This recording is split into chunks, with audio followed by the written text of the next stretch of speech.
It's easy to understand what the currency of Africa will be backed by. It's the easiest currency in the world to back.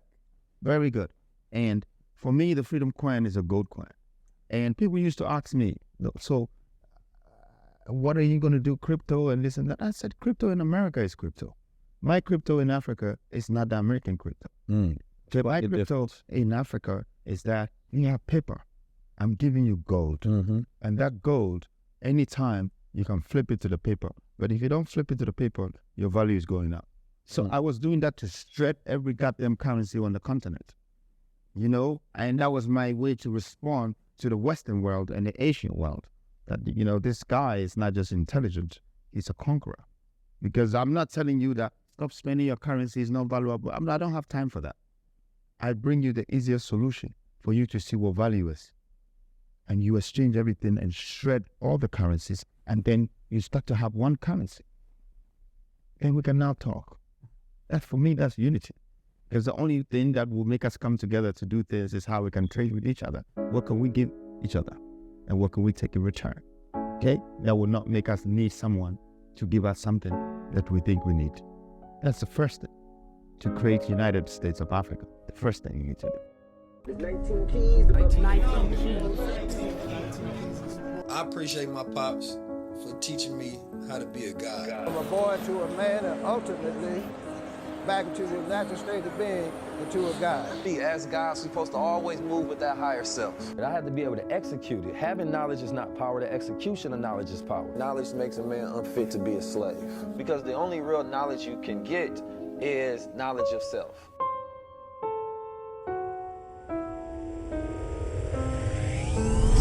This is the highest level. The highest level is ownership. The highest level is power. The highest level is sovereignty. The highest level is higher consciousness. The highest level is when we own our own culture.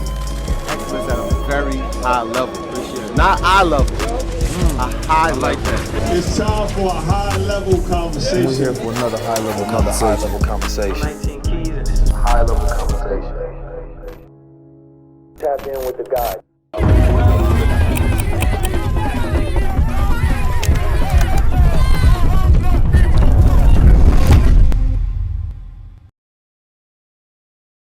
Peace, family. I'm 19 Keys. Welcome back to another high-level conversation. Today, we are here at a special benchmark in time. It is a representation of two entities colliding like stars to create a new universe.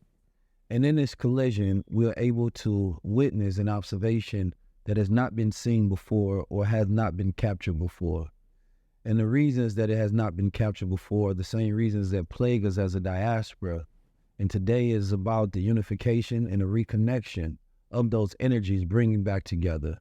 You're going to hear high-level observations from a man who has been able to captivate the hearts and the mind of his own people as a humanitarian, as a leader of wisdom, as a man of wealth and power, a man who obtained the title of philanthropist, which is someone who serves the people and someone who gives. A man who has reached into his own mind and he has found a beast to be able to conquer in this world that is a jungle. A man who does not make excuses, who does not utilize, the limitations that the world often place upon men when they give them boxes to check and tell them what they can and cannot be. It is a man who is a strategist. He knows to think his way through anything. And anything that opposes him either gets crushed out of the way or gets stepped on to become a ladder towards the success. Great strategists throughout the world create campaigns and philosophies to live by, and they stick by those philosophies.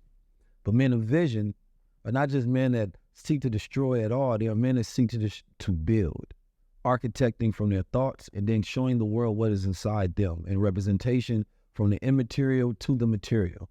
And when human beings have the ability to be in their rare conquest of self, then they can showcase that out to the world. These individuals are often unrepresented or even unappreciated.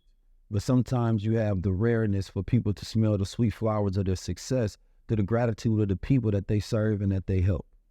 Today, this person that I've had the opportunity to spend a few days with here in Africa, learning more about Ghana, learning more about his visions, learning more about his philanthropy, and also learning about the spirit of revolutionary that speaks and that is deep within this brother's soul, as he has the ability to speak truth and power from a perspective of someone who has gained and reached a position that most will never be able to ever see.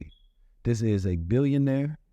This is a man who has a very unique palette of taste and style, right? Everything that you can think of from those people that you are impressed by, this man hones in on those things, and he has those same assets, but that is not what makes this man valuable. What makes him valuable is the inspiration that you can see from the success of the things that he's done. He is known around the world, and now he's going to be known to your world. I'm speaking on none other than one of the most powerful and influential men in Africa, the Prince of Africa, Freedom. Thank you. My brother, welcome. Thank you. Thank you. Thank you very much. Absolutely. First of all, I'd like to thank you for this opportunity. I've come this far in life, not only by humility, by other obstacles in life that people have underestimated. And for me, this is a great opportunity to have put me on your platform so my message can be heard. Yes, so sir. the people who have realized that you have a gift. So right now, I feel like you're sharing your gift with me, and I want to say thank you. Likewise. So let's just jump right into it. We here in your beautiful space in your office, and I was able to meet some of your staff and your team. And since I've been out here, I've been introduced to some of the things that you've built and things that you are building. And I've seen the esteem that the people hold you in, which is very high regard. We go to the city and we go visit the slave dungeon or castle, and the people are screaming, freedom, freedom, freedom. Freedom, freedom, freedom, freedom, freedom, freedom, freedom, freedom, freedom.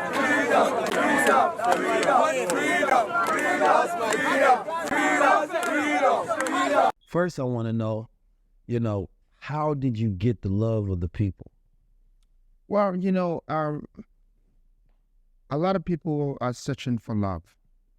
Even in the Bible, it says that a man loves a woman does not love a man. Because I didn't hear anything like that in the Bible, that the woman loving their husband. They say the woman respects their husband, but the man loves. So it's out of that love that comes a creation. It's out of love that comes competition. It's out of love that a nation is built. It's out of love that a lot of things happen. But at the same time, the same love has tricked some of us, because we give love for the wrong reasons. Some people are giving love for looks. Some people are giving love for beauty. Some people are giving love because of money. I decided to give love to humanity, because they're the only species I came to meet here that I can resonate and I can relate to. So they make me realize that I have a world. And as much as people want to change the world, I feel like people change my world for me because I resonate with them. So, I started to give away a lot since I was young. And the more I kept doing it, and the more I was relating to people, the more I was down to earth to come down to their level, the more my name kept ringing bells in the hood and in the ghettos and in the political industries and different types of places, So that's what love is. It's got wings. Yeah. It makes you fly into territories where people kind of acknowledge your presence, and when you're gone, your absence is felt. It's a powerful tool that we use. Today, I think if I get a chance, I'll talk about a lot of elements in life and obstacles, that these elements fight obstacles, to make you overcome challenges, and these are the codes of life that, is more important than money or materials or lifestyle. Yeah. You need these inner intuitions and instincts to be able to activate the strongest parts of you. Right. You're one of the things that you do, right, as a multidisciplinary individual, is you're a real estate developer. Real estate developers are interesting people, especially when you do it at a high level, because you have to find value and create value in many different ways, right? And one of them is through your vision, right? and you have a vision for something, and then you see the opportunity in bringing that vision, and then you find ways to exploit that vision even more, right? Give an example, you build a building, right? Building a building, you know, people don't think about the effect that has around the local economy and the opportunities that come along with that. Then only it's not the occupation of the building that you'll make money from, or possibly selling that building, or increasing the value around, or increasing tourism, right? But it also, we talked about earlier, ad space on that building, right? Now you're creating and you're owning the skylines, right? First I want to know from a two-part position, right? From a very practical level, you know, for you and connection to your character, what does that mean to be a real estate developer? And when it comes to your vision, and then two, regard that in a spiritual way at the same time. Well, so first of all, I like to break down words properly, because I think that's what they taught us in school. You know, they taught us A, B, C, D, and 1, 2, 3, 4. And as we're growing, the numbers and the days are turning around us, the clock and everything. So your mind have to read so fast about what these words means. You know, what is the meaning of relationship? And everybody's going into a relationship. Yes, they get with the relation, but they find a problem with the ship later, because, you know, they've got in on some ship with a captain that could drop them anywhere. And so is real estate. It's simply telling you, how can you build a real estate? You know, by using the spaces that God has given us to manage. So I was getting different inspiration when I began to do this business, and I accidentally entered real estate industry. But what I do is, whatever industry you put me in there, I'll dominate the place. And that's my mission. You put me to build a country, I will make sure my dominance will impact society. You put me to work in a hotel, I'll make sure I build 6 of them by serving in a hotel. So I had the opportunity to change the world with real estate. And the first thing I looked at was the deficits of this country that I belong to. And that was 1.7 million. And I said to myself, I can't even build 10% of this. You said 1.7 million in deficit? It's homeless people. So I said, wow, what a great opportunity. I can't even close 10% of it, but guess what I can do? I can change the skylines, and I can spark a revolution in this sector. And so I entered not from the real estate perspective. I entered into the real estate by having a plan to dominate and to develop the 4 sectors that sort of conspires to become the real estate. So one is commercial, one is residential, the other one is industrial, and the last one is national. So national is a museum, it's a market, it's anything to do with the national development. It's for the people. Anything to do with industrial development is for building the country itself, creating employment, having the power for distribution channel, you know, you being able to export from your country, you being able to feed your country with agriculture, you know, agro-processing, cocoa, everything, and sending it outside. That's industrialization. Absorbing power from the sun, building the power plants, and creating plants. So these were the days of Rockefeller. I learned this from the Rockefellers and the J.P. Morgans, the Thomas Edisons.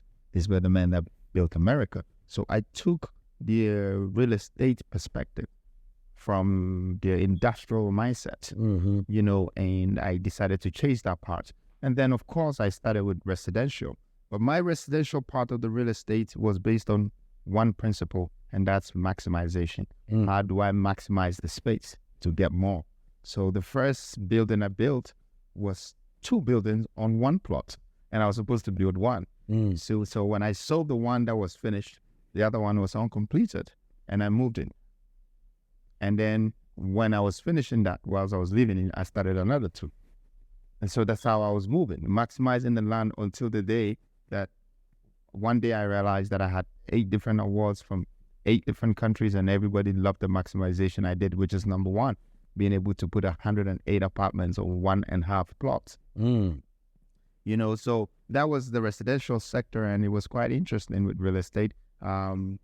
Commercial, I had to turn the residential into commercial by moving into like hotel apartments. So it was the same apartments, but I kind of advanced it, upgraded it to suit humanitarian needs, where you work, live, and play. But it was like a hotel room, and all the hotel services were there. I became a big competition for the hotel because that's what I wanted to be. I wanted to be a competition for Airbnb and a hotel because they were the two standing giants for accommodation. And they were taking a stake of almost 63% of human values in terms of accommodation, and that was shortlets accommodation, so that industry was big, and I was looking at the numbers from that perspective. So that's just the history of my real estate career. I just wanted to summarize everything, but of course we go deeper into it if we go into Petronia and all the other things with Marriott, the W's, the Hiltons, the number ones, the Quales, the Bel Air Crest. I started collecting these things like portfolios, and for me, I would advise any kid out there that to put your money where your mouth is. It's not about putting the grills in your teeth or diamonds in your neck or putting a big watch on that you don't even wear it to tell the time. It's about having some landmarks and leaving some footprints on the earth that God has given us to manage. So we're going to get back to the real estate in a second. Yeah. I want to first start from foundation, right? Let's talk about Ghana. Let's talk about Africa. Let's talk about the diaspora. The Prince of Africa, power, money. The real estate is good and everything, but it's the later stage we can wrap up. Yeah, but it's important for people to know because in this conversation, we're going to go through different nuances, of course, right? But from the spiritual aspect, like for me, coming into Africa, I recognize a different type of wealth, right? I've been to your city of Kumasi, right? But we're staying in Accra, and it's known to be one of the most peaceful countries in the world, right? There's a level of wealth that the people have that they may not know, right? Because they can't see the stress and anxiety that exists everywhere in the world, right? So in America, the average American is stressed. They have anxiety, and even the rich are depressed, right? But when I look at the people out here, there's a level of joy and peace that exists in their hearts. It's the beauty of life, 19. And I'll tell you why. When God makes you so handsome or so pretty, you either don't know how to cook or you either don't know how to do certain things. But you will be something that everybody wants to be. You never get it all. It's broken in pieces. I like America because America has a system that sustains humanity. Just humanity is gotten all they ever wanted, so they don't appreciate. Now, Africa is a problem. We've been to places that, people have to survive $1. Survive on $1 a day, okay? But then they have peace and they have freedom. So you see, there's always something missing. Yeah. What makes it beautiful is if you're about to build the link. If you can build the link, that fills the gap. That's when you can acknowledge yourself as one of the doers and the sayers of this world, which is my forte. My best two qualities is investment and development. And when I talk about investment and development, it's not just financial or it's not just buildings. Development can come from technology, can come from humanity, can come from real estate, can come from so many other things in this world. But your mind have to be tacked on development. You want to develop a nation. And I always say to people, until Africa decides to develop their nation, they can never build their continent. You need to develop the nation first before you have the human resources, the power of human capitalization to build your country, to build your continent. No, it's the human resources that would go for the ethical resources. It's them that will create the skill sets out of a mindset and then let it flow. Yeah. So what, not to cut your wisdom, but what can Ghana, because you said that, America is a country that provides resources for all its people and something similar to that. So what do you see as far as the way America does things and say the Western world and what Ghana can learn from it as far as developing its nation? Because there's two parts of it. It's Western influence and ideas from a moral standpoint, I think, should stay out of Ghana. But Western systems, sometimes when it comes to developing a nation, right, I think those where, you can take that knowledge and then that becomes the resource that Ghana needs. Well, I think Africa should stop trading their resources for governmental power or democratic resources. You don't need defense in your country when you're not going to war. Okay? You need security when you have resources. The resources can buy you a lot. The resources can actually bridge the gap between you and the Westerners. So I think we Africans and the leaders of Africans should stop selling their country to the Westerners because they'll buy it. That's what they have built their countries from. They build their countries from gold. They build their countries from cocoa. They build their countries from a lot of the resources that they've been taking from here. But in return, they never told us that, look, put the plant, put this, put that, put the power, and then you become as rich as ours. So you could cut the starvation and you could cut all the issues. They will never tell you. You know why? Because even God doesn't want us to know how he created us. So if somebody is taking something from you that makes them, don't expect them to tell you the secrets. They're not going to tell you. What I expect from Africans to do is that what can we exchange with the world to give us the value that they have created in the economic prosperity? What can we give to other parts of the world to give us the expertise who have built their infrastructure to create a sustainable economy for humanity to live right? These things were lacking in Africa. And if you think your resources are that important to the world, please lift your embargo or put on your embargo and sanctions and do a proper trading. Trading is not just a barter of money and a product. Trading can be a barter of skill sets, of expertise, of infrastructure, planning, engineering, or this or that in exchange for that. Now, I believe in one thing. I believe in hiring people. And I'd like to hire the people who are intelligent. Now, you can check from all the resources of some of the greatest successful people in this world, and you will see that the people that they hired were some of the best people that put them where they are today. And when you dare go wrong and hire the wrong person, even if you're an artist, you start to decline. And that wrong person can convince you to hire them, or they can convince you to let you be around them. That could have been their skill, was the convention. But not the skill of actually doing a good job. Exactly. And I think that's what Africans are doing, Well, how do I see this as an opportunity? I see this as a big opportunity. Oh gosh, like my ancestors, messed up. But I'm here to learn from the mistakes of the greatest people in this world. Right. I think that, it definitely goes into a mindset thing. That's a challenging thing that we have. I tell people, this is the greatest time in the world to be alive because of the opportunities that exist. We got the internet, we got AI, right? So it's like even a person that doesn't have a degree, right, can go on the internet and find whatever information that they want if they have the curiosity and the willfulness to do so, right? Most people out here got 3G internet infrastructure, but it don't matter if you give you 5G, if you don't have the willfulness, the curiosity, the mindset to go research and develop yourself, to take an idea and say, okay, what is that I don't know? Well, I'm going to be on the internet.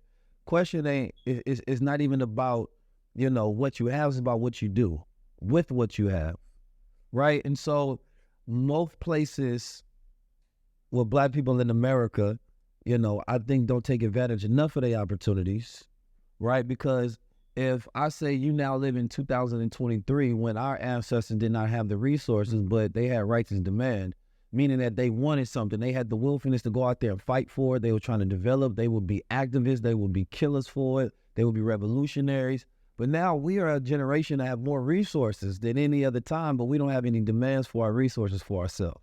And so they trick us in a trick bag of being in this spiritual civil war with each other, right? And this is what we don't talk about enough. This spiritual civil war that we go through is, where did you from? Or calling you Black or African or Moor or Israelite or all of these different things, or that's not the true history and this narrative. And there's this conscious spiritual wars that's always happening. And the person you get pulled down from the most is somebody who looks like you, which is the very person that you're trying to help. And so when you come over here to Ghana, you feel everything that in America that is going on is, and I'm speaking from a conscious political standpoint, it's all false. None of it matters. All of that is meant to constantly bombard my mind to distract me from what really is real, which is building and developing and envisioning and being at peace and allowing your imagination to conquer the world. Because I believe in conquering, not from just a sense of like we want to plague and destroy, but conquering in the sense that we want to control our own world. Yes. Like you get to have a world where you come to Africa and I can see statues of black men that were great, hero tales. We don't have that at all. Everything that I have, it represents somebody else's world. Now, what I do have that represents my world is the emblems of self. I have knowledge of self. And then we build out everything to represent us. So we don't have excuses that's supposed to stand in front of us. We study history, we sat Kofa, we look back to move forward, right? Not to get stuck in the past, right? And that to me is the spirit of, and the skills that we have today, because I believe everything we went through was to prepare us for what's next. What's this? Yes, and I agree with you 100%. But first of all, let's address some things about our society. Okay. You know, being black simply means to me sometimes, and that's just my opinion, that we be like something. You know, because when you look at the color black, it's doomed. It's just dark. You know, so there is something that is hidden in the blackness that we're not finding. Okay? And if you put a drop of Parazone or something, it can go red or it can become white. You know, and then when you see darkness, you can't see anything, you're looking for light. And then the minute you see the stars, that's when they shine in the darkness. So the question is, who are we and what is our society? Truly, we have some kind of identity crisis because we have segregated and separated ourselves on different lands with different tags of what kind of humans we are. And we dwell now on our nationality instead of our mentality. We got to choose one. The mentality is a powerful thing when you're here to pass time. Explain the difference between, in your concept, the nationality and the mentality. So the nationality is when someone is so proud that they come from Brooklyn, but they forgot that Brooklyn is a part of a region, and a region that belongs to the world, and a world that plays a part in the universe. So you see, you've sort of restricted yourself with a short foresight. That is nationality. Mentality is when you think around the globe, is when you think around the universe, is when you think around all races, and you understand what people can give you in this world.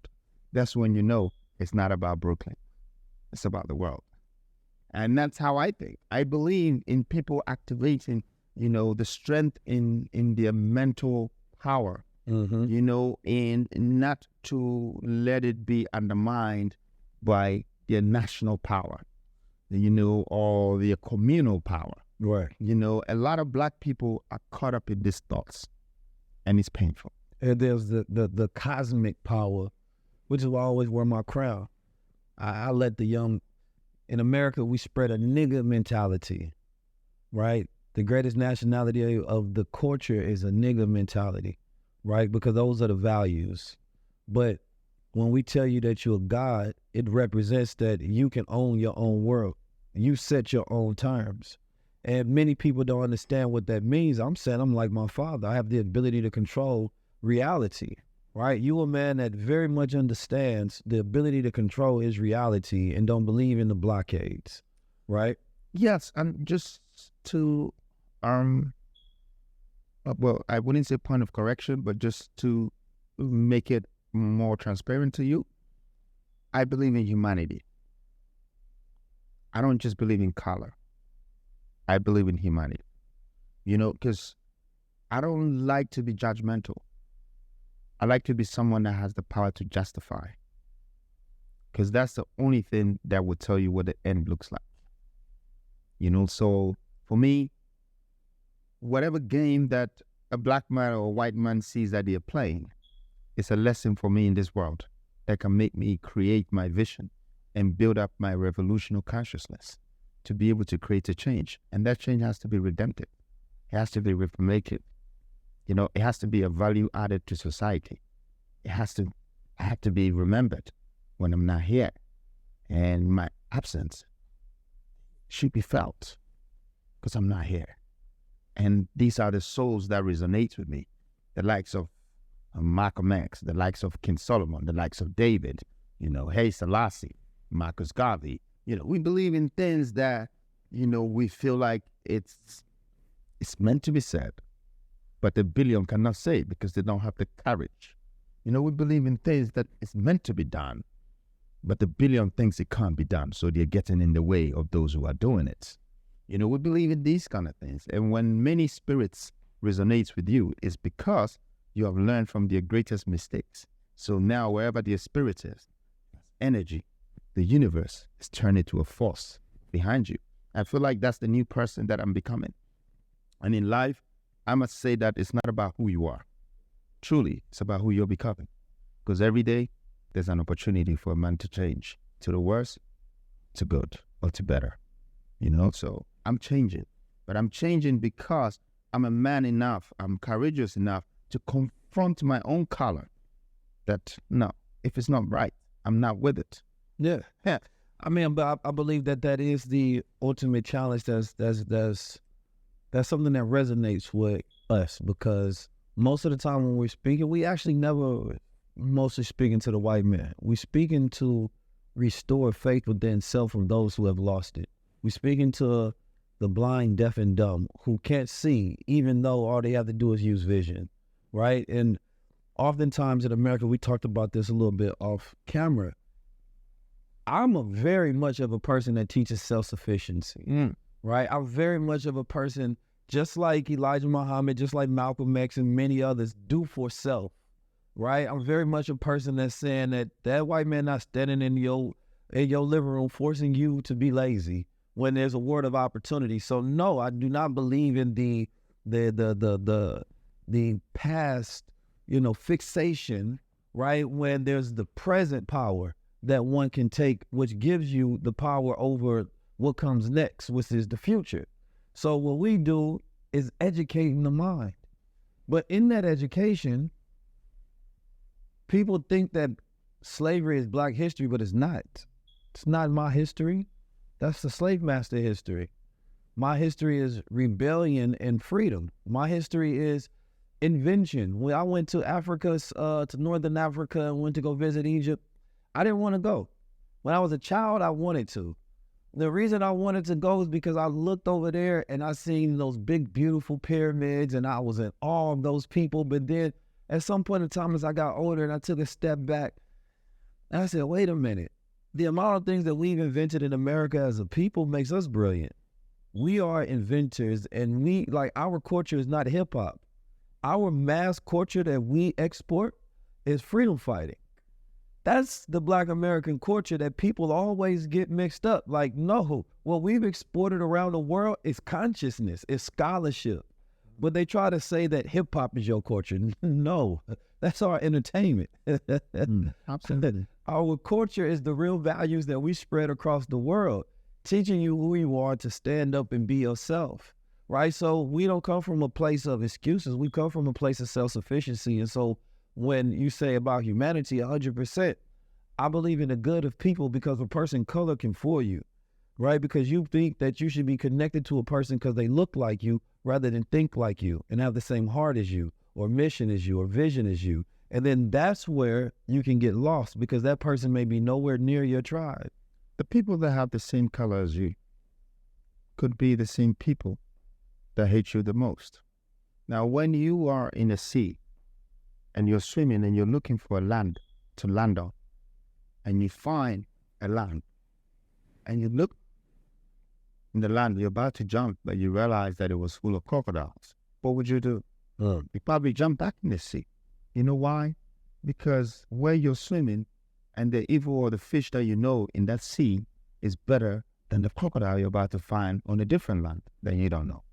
They might eat you faster. The point I'm trying to make here is that if we judge ourselves based on who looks like us and who acts like us, then we have defined ourselves within a portion and a part of this world. It restricts our mind, our brain cells, our heart, our spirit, and our soul to experiment this world.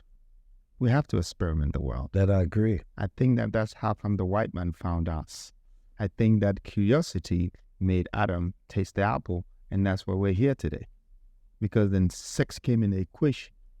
And we started to find ourselves in the spirit connected with the flesh. Now we have to put clothes on the flesh. and we have to try and religiously protect the soul. And a lot of people are losing it because they're not the truth. So it's a beautiful world, more so than the people. Now, we cannot let the world be mean to us as much as we're being mean to ourselves. We have to understand that we came to meet these things, the nature, the water, the sun, the this and that. And that's the value that is giving us what makes us who we're becoming. Now, I'm going to give you this analysis, and this is one of my syllabus that will come out one day. And I think a lot of people would love that, and a lot of people will follow that. Here's what happened. The sun is a very energetic, powerful environment for nature. But the day and the night came together, and they decided to fight to see who is more important. And so I started to study these two things and see how best that they are. And guess what I found out? I found out that it defined the color of the world. And I'm going to explain it to you. So there is one human that gets up early in the morning, 5 a.m. to 5:30. He either walks for 30 minutes or run. Then he has a shower, puts on a white or blue shirt, a suit and a tie. Then he works throughout the year, 9 to 5. He only needs 1 month holiday. But he can do it for the next 50 years non-stop. Very calculated with time. That man is a white man. Then at night, which is the darkness, there is that man that he can never wake up at 6 a.m. continuously for the next 40 years or 50 years and do what the white man does. He's more powerful at night. He performs at night. He records at night. He sleeps, but he also have a lot of sex, production, babies, this, that. He's more active at night. And guess who that is? The black man. So there's two colors in this world that the whole world is fighting over and being racial about. It's basically the same scenario that the God has never changed for us since we came to this earth. Every day there is a day, and every night there is a night. But guess what the day did? The daytime went to find the nighttime and said, here, I'll be your thinker. I'll be your worker. I'll be your manager. I'll be your promoter. I'll be your boss. The nighttime slept on the daytime. He never went to find him and hire him and said, here, you be my energy. You be my strength. You be my tie rocker so you can work for me. Now look at the world. Exactly this analysis I've given you is what is happening. The white man always go and find the people out there. The talents, he goes and finds them. He scouts them. Then he manages them. Then he wears the tie. Then he works his whole life. But he gets paid and build a conglomerate that the nighttime black will forever be serving. He signs a contract. He records the album. Now he signs a contract for playing the basketball that was put together by the white guy. And he signs a $50 million contract. And whenever they don't want you again, shh. But you see, God didn't create the world like that. He said that I'm the God. This is the evil. He has power. I have power. He does this thing, I do my thing. I can choose to close him down, but I need him. What are we doing? What are we doing? Because the stars, they come out of the darkness, you know, because the gold is formed when everything goes to sleep. You know, a lot of things happen when it's in the dark. I believe this to be true. People focus a lot on nutrition, body-wise. You know, I'm gonna feed this particular system of the body, I'm gonna feed that system. Very rarely do people speak about the mind. Very rarely do people speak about the brain. The brain needs the most energy, right? The brain is needed to process. The brain is needed to, you know, compartmentalize. The brain is needed for so many things, you know, but we don't know what brain food looks like, you know. We know that the body's electrical and what I understand about gold is not only is it super conductive, but it's non-corrosive and it's a noble element. So they say that if I am what I eat, I want to be noble. You know what I'm saying? I want to be of the highest degree. And I also want to focus on mental health. I want to focus on gut health. I want to focus on energy. I want to focus on youth. I want to focus on, accessing pineal activity, hormonal balance. Everything that gold represents is what I want to see more of. So what better thing to do but align myself with this particular product and get it out to as many people as I can by singing the praise of gold, which is something that our people have been doing for over 10,000 years.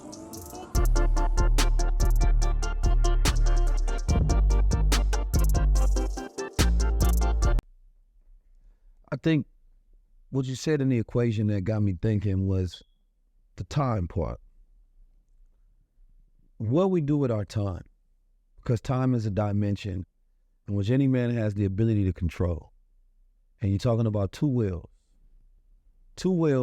during a cycle of solar rotation and lunar rotation. Absolutely.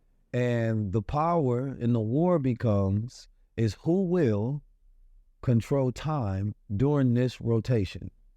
And the moves that you make during that time is what makes it your time. Because it's not your time until you make the right moves. You can be making moves your whole life. You can be busy your whole life. You can be fighting for freedom. You can be fighting for things until you got the right strategy, until you learn the right knowledge, until you are in connection with the right people. It's not your time yet.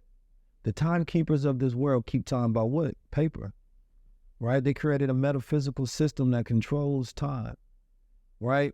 And until there's another system in place, you have to go through the systems that have been, right? So it's no longer the ability to say I'm the strongest. So, hey, this is my time. This is my space. It doesn't matter. Strength is no longer qualified by brute power.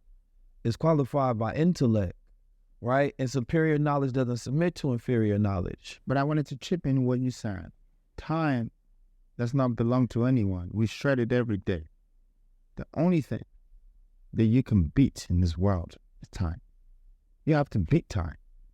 Because you can't cheat life. It'll catch up with you. But you got to beat time. A lot of people are not beating time. They think they have forever to do what they're thinking of. No. The future started yesterday. We're already late. So whatever revolution of conscience that is pricking on our minds means that we're late. You know what? I like that. Because I was going to challenge it, but I like it. I like it. No, because I like it because it's a mentality of urgency and of renewed dynamism of now, right? And the power of now is very powerful. And when we talk about time, regardless of the concepts, white, black, history, future, past, present, the importance is,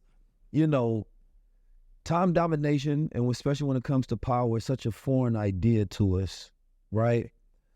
Because to me, that idea of beating time is saying that your limitations is not what you can do within a day, right? It's not, you don't have a second, you don't have a minute, right? You don't have an hour, right? With right now, you can do something that it may take another man 1,000 years. So a man's time is as powerful as he is.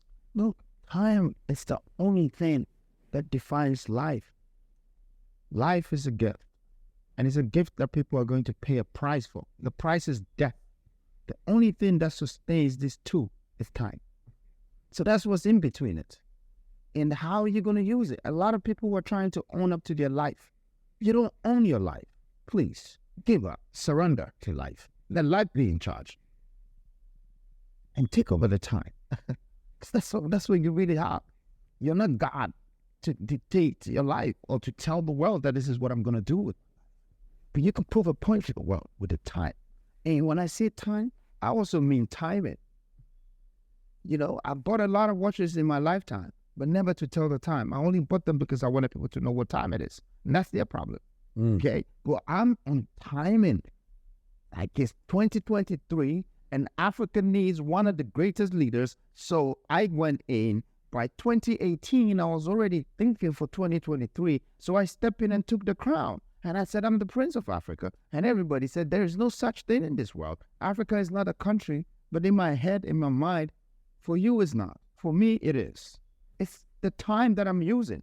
Because right now, it feels like Africa needs a prince and Africa needs a king. And the lives of some of these conglomerates and organizations, the UN, the AUs with Asians and all of these countries behind them, who are they talking to? They're talking to countries with small-time leaders who are divided into constituencies. Okay, I'm talking about one continental prince claiming the moment of time. And how did I get that? See, the spirit put the crown on my head, and the universe became a force of me because I decided to do so in my time, the very time of the moment. I picked it, I chose it. You know, I'm sure that Jesus Christ chose to be Jesus Christ only from 30 years old. And he did everything in 3 years because the timing was right. He couldn't do it at the time that he was a carpenter's son. You know, he had to do it at the time that he became a son of a man. You know, so when you pick your time right, you become powerful. Yes, sir. You know, revolutions occur by timing. Okay? Redemption. Anything in this world is the timing. And there's a time for everything. But this same time can go around in circles. And it's going to feed us with billions of years. Okay? We are just passing time. And ours is just 70 years. Now, when you really break down the 70 years, this is why I respect time so much. A lot of people think 70 years is long. It's not long at all. You only have, 1,000-something days really active in this whole time. You know, your first 5 years, you know nothing. You do nothing. Your last 5 years, you know everything, but you can't do anything. That's 1 decade gone. Okay? Then you slip 2 decades away. So out of the 7 decades, you only have 4. And you want to use 4 years to build the world, to have a wife, to have children, to build business, to become a billionaire. Come on, the time is not enough. So you got to play games with it. And I know that some people are probably listening to me now because you've granted me the opportunity to be on your platform. But this is what I want to tell people, that, they should stop being stupid and dependent on life. They should let life be in charge. Life brought them here. What they have is time, and they need to play the role with it. And it's time for Black people to understand that they also have to be part of the chain of command. Explain that. Okay. So we have, the G20s, we have the Americans, we have the British, we have, the all different clans. But we happen to be in these places. When they want to address us, they say Black British. They say Black American. They don't say you are American. They're still telling you that you are an alien. So where is your society? How can you represent the world and say that this is my community, this is my society, this is where I belong to, like the Jewish have? The Jewish are not even in their country. They are everywhere in the world. But no one can go and stand in front of someone and say Jewish American, Jewish British, or Jewish this. They just call them the Jewish. Okay? I'm sorry about some people might use the word Jewish differently, and I'm not saying this as a racial insult, but I'm trying to let people understand how to own a space in the land that belongs to you in the universe, and how to add value to a race that resonates around you of the universe. It's very important. These are the things that we can do with our time. What are we claiming? Because somebody else is claiming us and tagging us. He's saying you're Black British. Somebody's saying you're Black American. He's not saying you're American. He's tagged you. Okay? But black is black and white is white. There's no problem with any of us. But it's just that one is doing more. One is building more. One is developing more. So it's become like one is superior. And then the one that is doing less development and less this, that is inferior.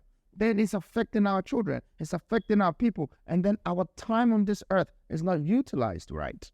Because we're already born into a world that we're affected in the mind. We're letting our capacity undermine our ability just because of the nation that we belong to, just because of the nationality that we have accepted upon ourselves. Your mentality has to be stronger. It has to be stronger than anything. Your soul has to be powerful, and your heart has to be strong, and your mind has to beat. It's the exercise. You need it. Let these things work in your body. Now, people don't understand that, there's the human organs that needs to be activated. People have been living on this earth for so long, and they've never activated their soul or their heart or their wisdom. They don't even know how to absorb it. They don't know where to find the wisdom. And how the hell are you going to build the wealth? And yet they want to be a rich person. They want to be this. They want to be that. That is a wish. You cannot put a wish or a choice over decisions. Decisions bring you a wish and a choice. When you take the great decision, with time, you'll be able to have a choice. Because yes, you took a great decision and you become a greater person. You want 100 wives, like King Solomon, you can have them. But first, you're not just going to jump up and have the 100 wives without taking the right decision and without timing yourself to be able to reach that target, that goal, that whole thing ahead of you. Now, I'm here to let people understand that I'm the perfect example of humanity, that I can prove to the world that possible is impossible. Because the word impossible is saying that, yes, I am possible, only if you can find me. And you have to be able to take yourself into that world. And before you do that, you need to activate it. Like I'm saying, time is a powerful thing. It's so respectful that people are not respecting it. And the only reason why men get broken heart is not because they were so much in love. It's because they lost the time. You spend 4 years with a woman, and then the woman leaves you for another man. Your heart is broken. Your soul is broken because you lost the 4 years. You could have been a lawyer. Right. You could have been a rich man. You could have been anything. Time is it's of a heavy substance. I believe that. And what you said was key, especially when you talk about the mind. What we often try to just give to our people is an understanding. That understanding is who you are and where you are. Not from a geographical standpoint, from a time point. Because you talked about timing, our people have always clocked cosmological events, right? We have always built monuments in connection to the stars so we can know where we're at and what age that we are in. Because it is man time and there's the universe time. And if you can get timing right, then you can be aligned and everything that you do will flow. So when you know when is your time, then that's when you can execute. And we are in the time of executors. We are in the time of master builders. We're in the time where if you have light, you can't just have light. You can't just say, I have knowledge and I'm a good person, but not have good works. You have knowledge and you don't have courage to back it. You will never see power. If you have wisdom and you don't use your mindset to create a skill set, you will never build wealth with it. If you have understanding and you don't understand what is beneath where you're standing, you will never know what you're thinking. A lot of people are not seeing these things. It's activations. It's activations. And I like the fact that you're talking about timing, about this world. Like, timing. Our leaders don't know the timing. They don't. But and if they do, they're too fearful to act upon the time, and the time is now. So the courage is not there, and the knowledge is not there. What do you think gave us these things? It's the omnipotent creator, the one behind the universe. But they make someone else their God. And when their God gives them access, then their God said, I would take away access if you try to use your time. You're very stupid to come and follow something like this and start to worship it. You're stupid when you see the whole earth with the sea that you can't read the end of it. A sun and a day, a night and a star and a moon, a clouds. When you see all of this creation, please respect nature. I think people, are trying to look for wisdom and they want to be wise. But you know what? Let's define the definition of being wise. It simply means you simply need to understand what it takes to be stupid so you don't repeat stupidity. If you have a nation or you belong to a nation, then you keep repeating stupidity. Please. You've activated your foolishness. The brain is gone. The wisdom is gone. The heart is weak. The soul is dead. And we have a lot of people like this in our society.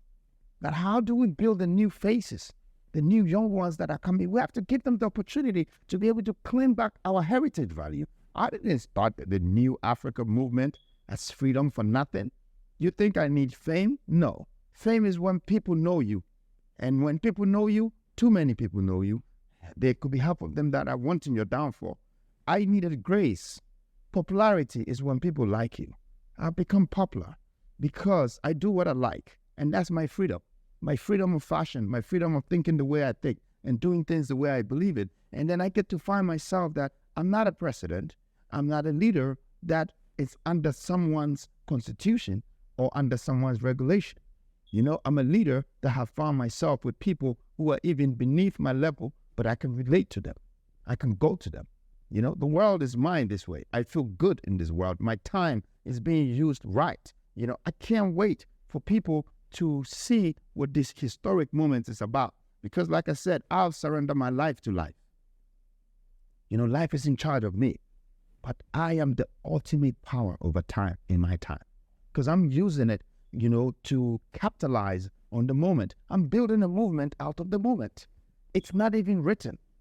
I'm building it. The movement is being built out of a moment. So every moment, something is added on. And I'm learning every day. And the lessons of the greatest people in this world is the mistakes that I've learned from. And it's building me. It's building me, and I'm building my world, and I'm moving with it. And I think our society is lacking that. But you know what? People are not saying it. The lacks of our old leaders who came to this world and was talking about, oh, the black man is this and the white man is this, and then always found a way to put a blame on someone why we become what we become. Okay, that's the past. You can't dwell on that. You can learn from that. Experience is what provides you or leads you to wisdom. But you can't dwell on that. But it was their timing. Because if that was never set in precedent, the spirit that we have today to take the time that we're in now would not be in existence. So the opportunities that we have today is often from, you know, the connection that we have from the work that was done before us. The problem is when you take something that was the right thing to do at the right time at another time and you bring that into today's time, right? You have to upgrade every existing system. You have to upgrade every existing movement so that it is in connection to the now. What do we need to do now with our technology, with our movement? What is the campaign of our education? How are we supposed to create trade? How are we supposed to educate the diaspora? How we're supposed to build? You have skills, you have knowledge, you have resources. I have skills, knowledge, and resources. I knew an understanding of having knowledge of self and self-awareness and consciousness growing up, how I must move in the world without excuses, right? That if I want to build a platform, I can't go to somebody else, right, that is not conducive to what they're building and ask them permission and then get mad at them when they don't give me permission, especially if I have a mind that I don't even need permission. But we're not builders. See, this is what we got to see. But okay, so I understand what you say when you say that in this world, we haven't always been builders in this time. Have we built our nation yet?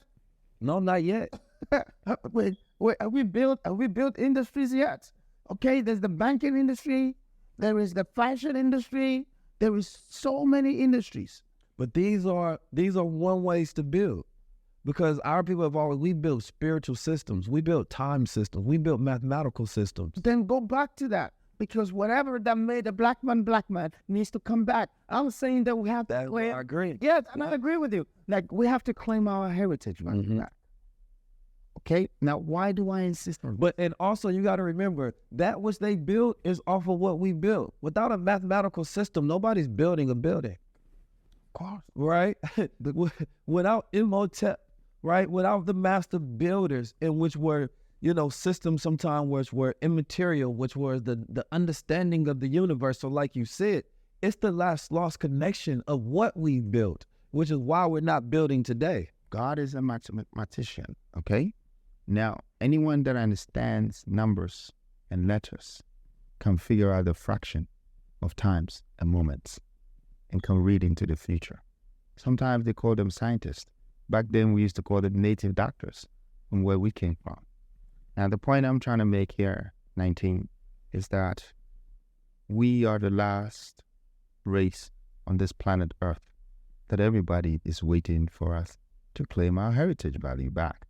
And if we don't start working towards that and doing that in our time of living, then our children become losers, and our children become losers, because they're going to think that for over 500 years, for over 1,000 years, they couldn't revive themselves. They couldn't rebuild themselves. These guys are just going to be like the story of Israelites, you know, as they're going to remain slaves.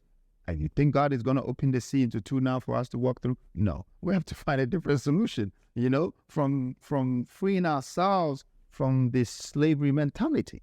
And you see, the mental power is working. Right now, slaves are not, people that are brutalized. Slaves, it's a mental thing. Mm-hmm. It's a mental victimization. Exactly. When anybody controls your mind and your will, they have become your master. Absolutely. And when you want to master your own universe, control your mind and your will. And if you do goodwill, you're working for God, right? If you do your own will, you're working for self, which it can be working for your lower nature, which one can see is working for the devil, right? And I simplified that in a very easy way because most people don't know when they're doing good or they're working for God, right? I like to work for God. He gives me orders and I go. He says, be a general, then I will lead. He says, be a soldier, then I will fight, right? And it becomes simple. And the youth of Africa, when the average age is 19, that to me is timing, right? Because that is a pivotal time in most people's lives when most people are ready. This is why I'm here. To revolutionize. I caught up on this opportunity, and I heard you say something very important when you were speaking, and you used the name of God, being a controlled substance. I live by God, by His command, by His movement. His voice has been my instincts since I was born. But you know what? I know 90% of the people who want to find God and they don't know where He is, but they go to church almost every other day of the week. Okay? Can I ask you about this, man? Not to cut your wisdom. There's some parts I see a beautiful picture of this African Jesus. And in some places I see this blonde hair man, Caesar Borgia. How is it that the African can still have a picture of a white Jesus? Yep. So first of all, religion, education, these two things were supposed to be anti establishmentarianism. And anything to do with anti and this is a double no. Okay, so it was not supposed to be established as a religion. Education is, and Christianity is, other religions are. It's supposed to be a natural flow, a free flow. So if you were born in the north, and then as you were growing, you started seeing people going like this, bowing down, you automatically do the same thing. So that's the meaning of religion, being real within your region. It's just the region that you belong to, okay? And Africans' region of religion has become a dominated establishment that has been embedded by colonial masters. It's still the same belief, the same God, but now they've changed the pictures. It's just like the statues of Egypt. They chopped the nose off and painted it to look like something else. That Pharaoh was a white man, okay? So that is the truth, the naked truth of what religion is becoming in Africa.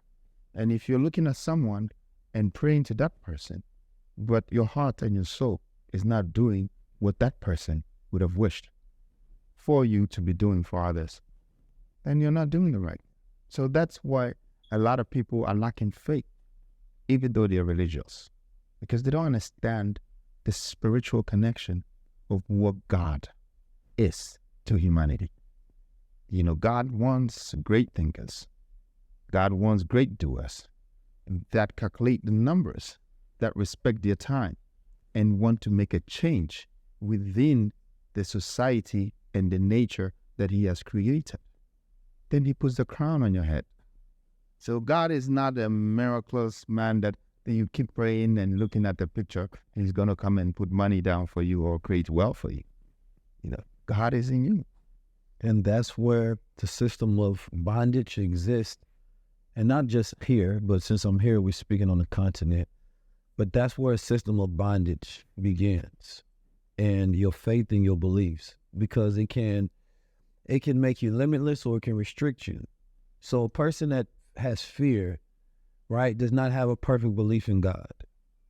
Right? Because if I say, I'm going to do God's will, He tells me to do something, right? There's this saying that, even a dog barks when his master is being attacked. And if God's way of being attacked is when a person spreads falsehood. And the way that you stand up for God is by speaking truth. And people don't want to speak truth anymore, right? Because they don't want to lose position and access in a world that is built on falsehood. So therefore the fear, right? Whoever they fear becomes their God. And it's something that I like to remind people, because many people say that they believe in God or that they believe in Jesus or Yahweh, whatever it may be, but you would never act in the way that he acted that made him the revolutionary that he was, right? And when you can live in accordance to truth, you live at the highest level of life, right? Because now you're not living restricted. One of the most valuable things to you, I imagine, is someone tells you the truth.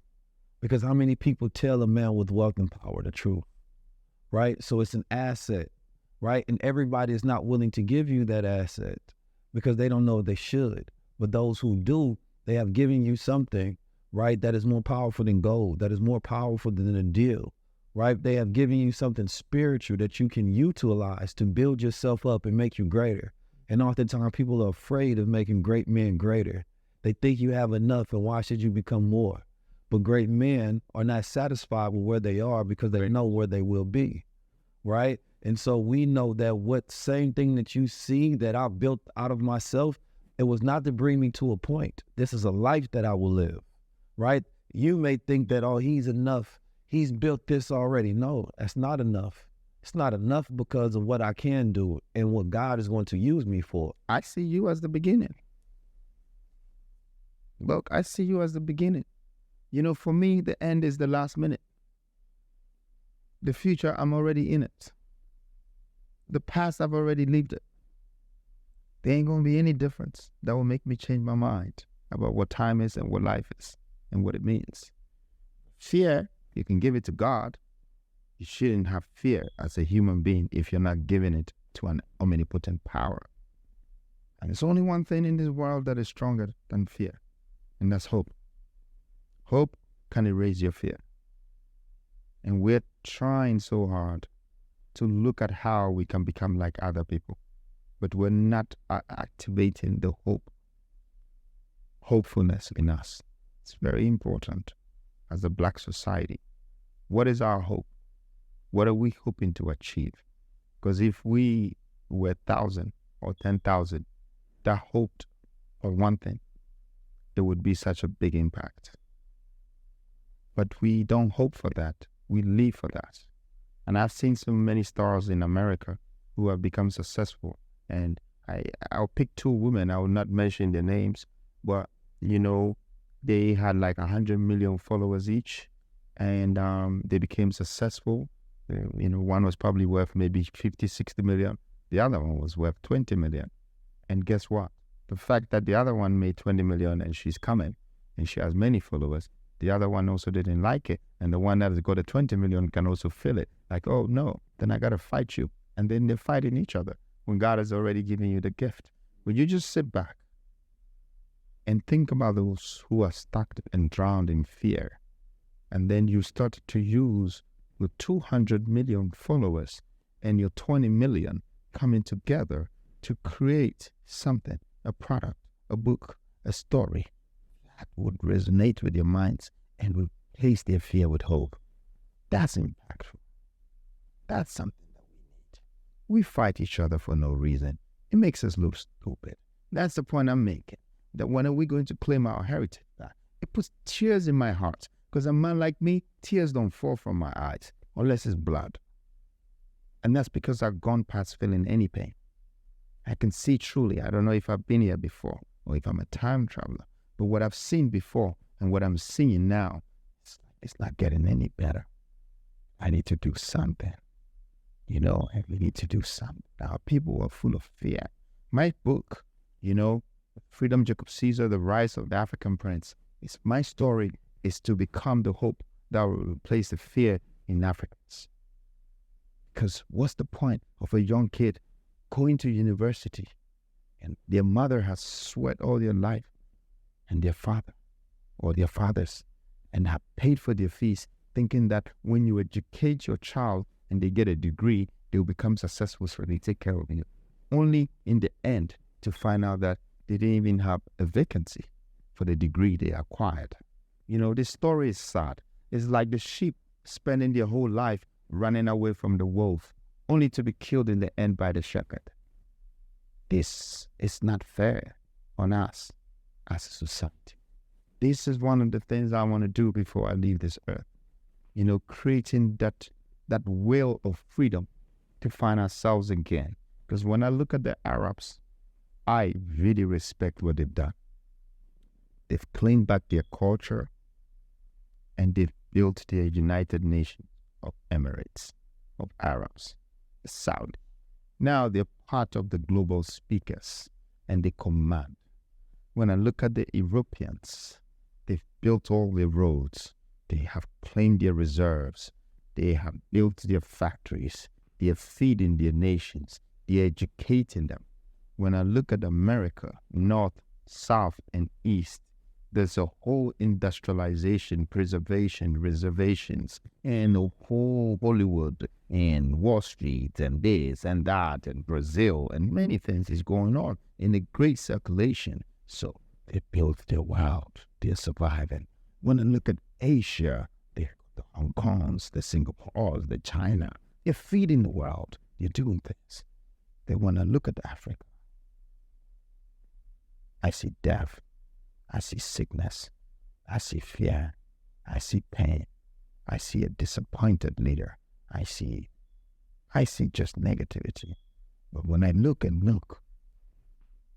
I see myself standing on a gold field, and everyone around me is looking for what I'm standing on, and they are standing on the same gold field. And so this is what I mean, that when people want to have understanding, they need to start to see what is beneath where they're standing, so they can have respect for knowledge, wisdom. That is the equation of understanding. To know what God has given you, the power of your wisdom, the power in your knowledge, to be able to understand that value, the power in your color, the power in your resources. You need to understand it. You know, we need to have hope. And I don't want to be a multi-billionaire to be so rich, because I don't want to be remembered by riches. I don't want to be remembered by money. I want to be remembered by the legacy that impacted societies, that built generations, that created the new redemptive revolution that became a reformative resource which changed my world. So what will you build? Well, it will start from me developing. See, you got to develop before you build. You have to invest before you explain before. Let's get to this. Explain the difference for people, the difference between developing and building. Okay, so developing, it starts from humanity before structures. Okay, now before you can develop anything, you need to be an investor. You know, so God developed us before he created us, before he built us. He already had the plan that the human eyes will be here and it will be for viewing, that the nose will be for breathing, and the mouth will be for speaking, and the body will be for this. He had already developed us and constructed us in a blueprint inside his own mind. And so he used 6 days to create everything. But he probably used 1,000,000 years, which might look like a day for him, to see how these things would have to be put together as a puzzle that will come together to create a nature for people, for humanity. So human beings should respect the code that you need to develop before you can build. If you don't develop your nations, you cannot build your country. It's impossible.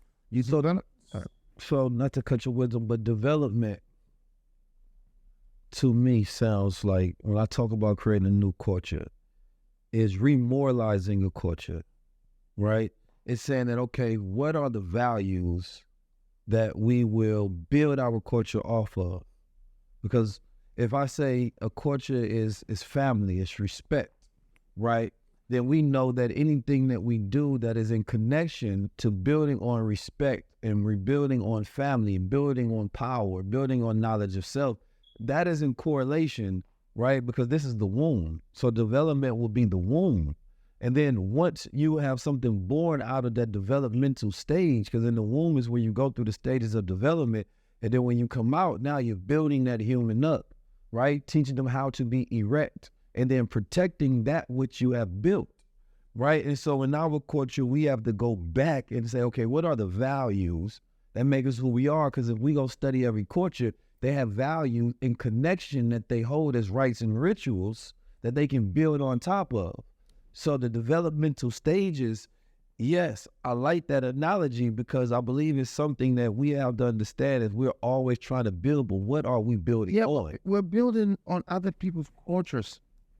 We're building our whole life on other people's cultures. Right. You cannot wear a turban and make yourself become an Arab. This is so if you do it, you're going to come or fashion sake. Yeah. You know, you're not building yourself. Mm-hmm. You understand what I'm saying? Now, we have lost our culture. So, culture cannot be built. It can be redeveloped again. And you can do the redevelopment from the younger ages. You know, the belly of the womb of the day. You can actually change the mindset of the younger people of today. And then they start to practice how valuable that traditional culture that you are embedding in them is for them. And they have to hold it with value. It's important. We haven't done that development. And then what is the investment? The investment is the actual time that we put in the play. It's important that when you look at the Arab system, they sent their children to Europe and America. They said to them, go and study how they do the architecture. Go and study how they do the engineering. And when you come back, we're going to use it here. The same thing. And when you're coming, bring the people that you learn from. Yeah. So what did they do? They extracted what they had already developed and added it to what they have to develop their world.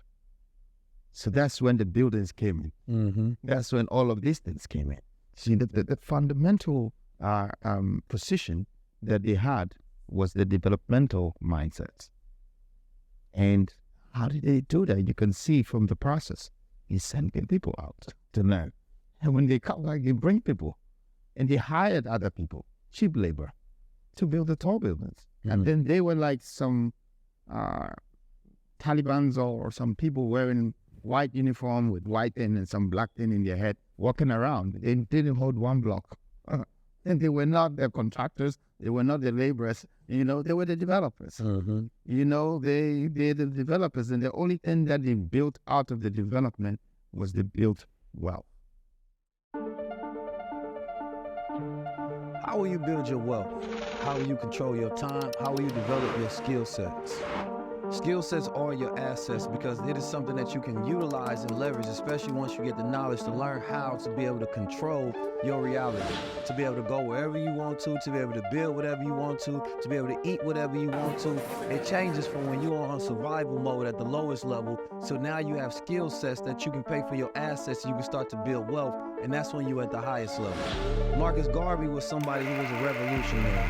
He had the spirit of an inventor. He had the spirit of an innovator. He had the spirit of an entrepreneur. He was one of the first to be able to give people certificates of stock shares in his company. And now we are in Ghana. And that star of the flag, it represents his innovation, that black star line, because he's seen something another culture had and he wanted it too. And we see wealth being spread all across. And we know, knowing that the number one ways to build wealth is through the stock market. It is through investing. And one of those ways through investing is options trading. That means that you can make money either daily, you can make money monthly, you can make money weekly, you can make money yearly, depending on the strategy that you have. Now, I know most people is out there trying to figure out, well, how do I do that?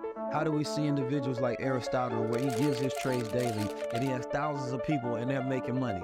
Is it real? Well, the question is, it has to be if it's transparent because nothing is being hidden. Now, what we want to do is we got something that we want to take 200 people with us, 200 people to the highest level by allowing you to be able to join into the Honey Drip Network for just $25. Now, the reason we wanted to do $25 because we wanted to make sure that it was the lowest possible excuse barrier on the planet Earth. That if you can get the AI, if you can get the courses, if you can get the ebook, if you can get the teachers, if you can get the Discord, and every single thing that you needed, what's in front of you left? Just excuses. So, me and my brother Aristotle's eliminating excuses for the next 200 people. Jump in, join in, learn how to trade, start making money today, and see if this is a skill set for you. Peace.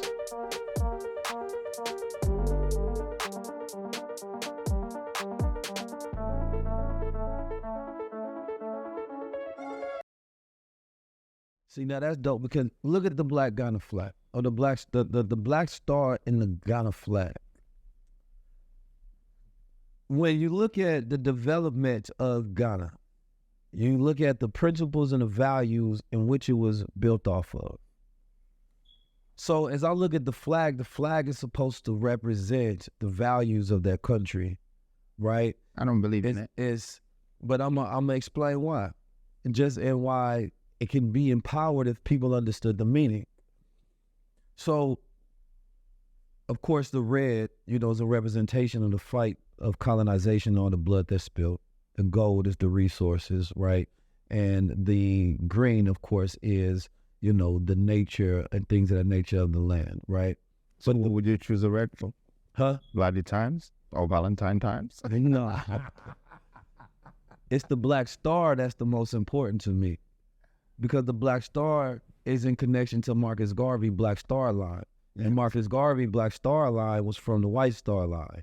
And he said, if they can build it, then we can build it. So he built his own to show his people demonstration and inspiration. The White Star, sorry to interrupt you, the White Star Line became multiple facets of coastal lines.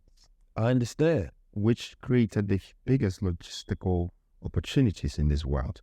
The Black Star is one black goddamn star that was never times, was never quadrupled, multiplied. Look how many white stars you see in American flag. But listen, look at what it represented.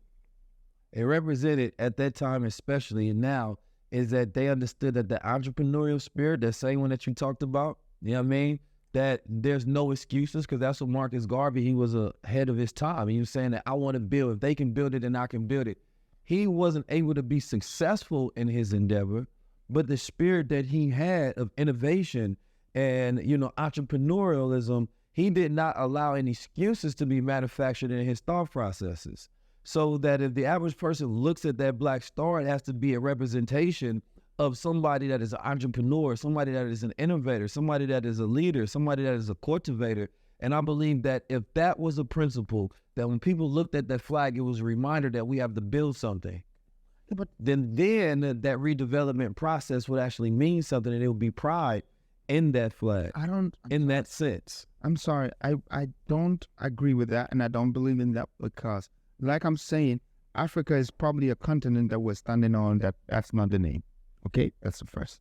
So believing in Africa changing is very difficult, because spiritually you're praying against something that is not what it is. Okay, Ghana means gods, houses, Akans, Enzimano, and Alata.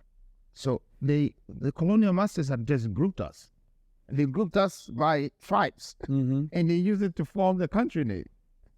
Accra, which is the capital town, they said a city contained by rough Africans. Some silly thing like that. But do you believe in industrialization? You believe in entrepreneurship and innovation, correct? I do. But I'm trying to say something here, right? So some of the things that we are trying to believe in it are the same things that we have to change for us to indoctrinate our belief into society. Because it's not us. Why are black people who they are? Because we're living in a culture that doesn't belong to us. We believe in things that belongs to other people. We're chasing them. We're paying them every day. We put stuff in their pocket and we fight each other. And like I said, we haven't built anything. We haven't built our society, and we haven't built our industries. We haven't even built our own political platform that governs the state of our countries the way our people will benefit from. From where I'm sitting, I'm an African. I have to take a visa in a passport an African passport to go to another African country. I'm from Ghana. When I'm going to South Africa, I have to go in the queue in a South African embassy to get just a common visa to visit my own continent. And then somebody that comes from America or from Europe is visa free. Come on. I mean, look, fine. People can accept that and they can embrace that. But for me, it tells me that, you know what? You're far lost and gone. Your nation is depriving, is being deprived from their rights. They're drowning. You need to save them, or you can't tell them. Just do it. And it's the kind of man I am. I'm not going to go and question everyone, but it's very stupid of an African to say to their own African from the same continent, say that. I agree. When I went to South Africa and I found that out, I thought it was crazy. But I wanna draw back for a second because I don't see where the point of disagreement began. You know, because the thought process was that symbols are very important, but what's behind those symbols is where the truth lies, right? And most people don't look, when they look at that flag, they don't find a symbol of empowerment from the sense, maybe pride, but not from the sense of thinking about a spirit of innovation and entrepreneurship. You know what I mean? And I believe that for that black star specifically, I believe that's a connection between the African and the American, right? Because what Marcus Garvey represented for us, he created a movement, a uniform movement. He had chapters around the world, right? He built up something that inspired other movements, you know what I mean? And the world wouldn't be the way that it is today if it wasn't for that. But the specifics, when I look at it, man, look at what he's built, right? People look at Elijah Muhammad and they think about his theology and, you know, his revelations and his teachings. But at the time, it was what he was building that I look at, because I don't think we went far until we built something better or more. But I believe in signs, I believe in symbols, and I live by them, okay? When you see a star in an African flag, it's a star. There are two different stars, and maybe we can Google it and look at it, okay? There's one which is the David star, which has 8 angles coming out. Mm-hmm. And then there's one that is just a star that they teach us in classrooms, and that this is a star. And that's what they have stacked in our flags. But that's what I mean. You just explained why I thought this is important. You said when they taught you in the classroom, they taught you it was just a star. When I look at it, and this is from my recent just thinking since I've been out here, I'm saying that if it was applied a meaning behind it, that if when you was a child, you said that when you see that star on the flag, right, it represents you can do the same thing that the white man can do. It represents that you can innovate, you can be an entrepreneur. It represents that you should go out there and build. It forces you to more or less think that you're black, and then when you see white stars, you react to them, okay? Because the American stars, the European stars, when you look at all of them, it's white. Every star you're going to see in a flag in any country, but across Africa, is white. And it's number one. A lot of them. It's telling you that I just don't want one star. I want many stars coming out from the land I belong to. And stars are the people that create, you know, an environment that brings love in terms of entertainment, in terms of fashion. And light. And lights, yes, in you, okay? That is the star. And you need also leaders. Leaders are not stars. Leaders are like the moon. You know, they come the full moon and they end the movement and continue another one, like the end of the life. Okay, so I believe in signs, but you have to use it right, because I read the code. Yeah, I believe in what's behind the signs is more important. Absolutely. Because if you just see the symbol and you don't understand what's behind it, you're still in the darkness. Yes. And there's many people who think they have light, but all they see is the illusions and the symbols. And then therefore it doesn't have any power of resonation. This is why people, they come and steal our African symbols. And they build brands off of it, and they use the power. And the African have the symbol around them all day, but don't know how to grab the power from it to use it. So therefore the communication is not there. Exactly. We were the first people to ride horses. Ferrari belongs to a horse. A horse does not belong to Ferrari. A Ferrari provides you with a horsepower. Okay? We knew what our bulls would do for us. Okay? Lamborghini should understand that this came from Africa. Okay? Hermes. Yeah. Africa. Okay, so now you've lost all your sides to people who have gone to indoctrinate it and turn it to a customer product and created a brand around it and now building a production. And the production has found distribution channels that dominates the pockets of these people in the world who are rich. Look, you're losing your world. Stop searching for it. Develop it again and let it be built. That's my point. Because they're taking it. We don't understand. You think I'd like to see my flag with one star on there?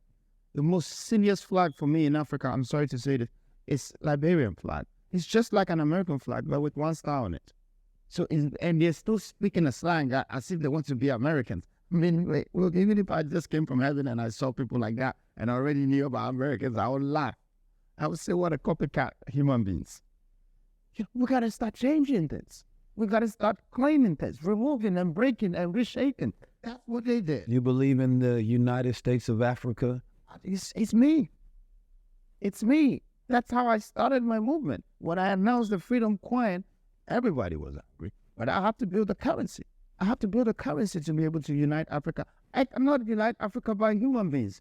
You know what? Every country has over 100 dialects, different languages, different borders. You know, and whoever the colonial masters were, they're so smart that they create so many borders you can never find yourself together. That's the goal. Create a system so complex. Exactly. The simplest concepts can never be done through.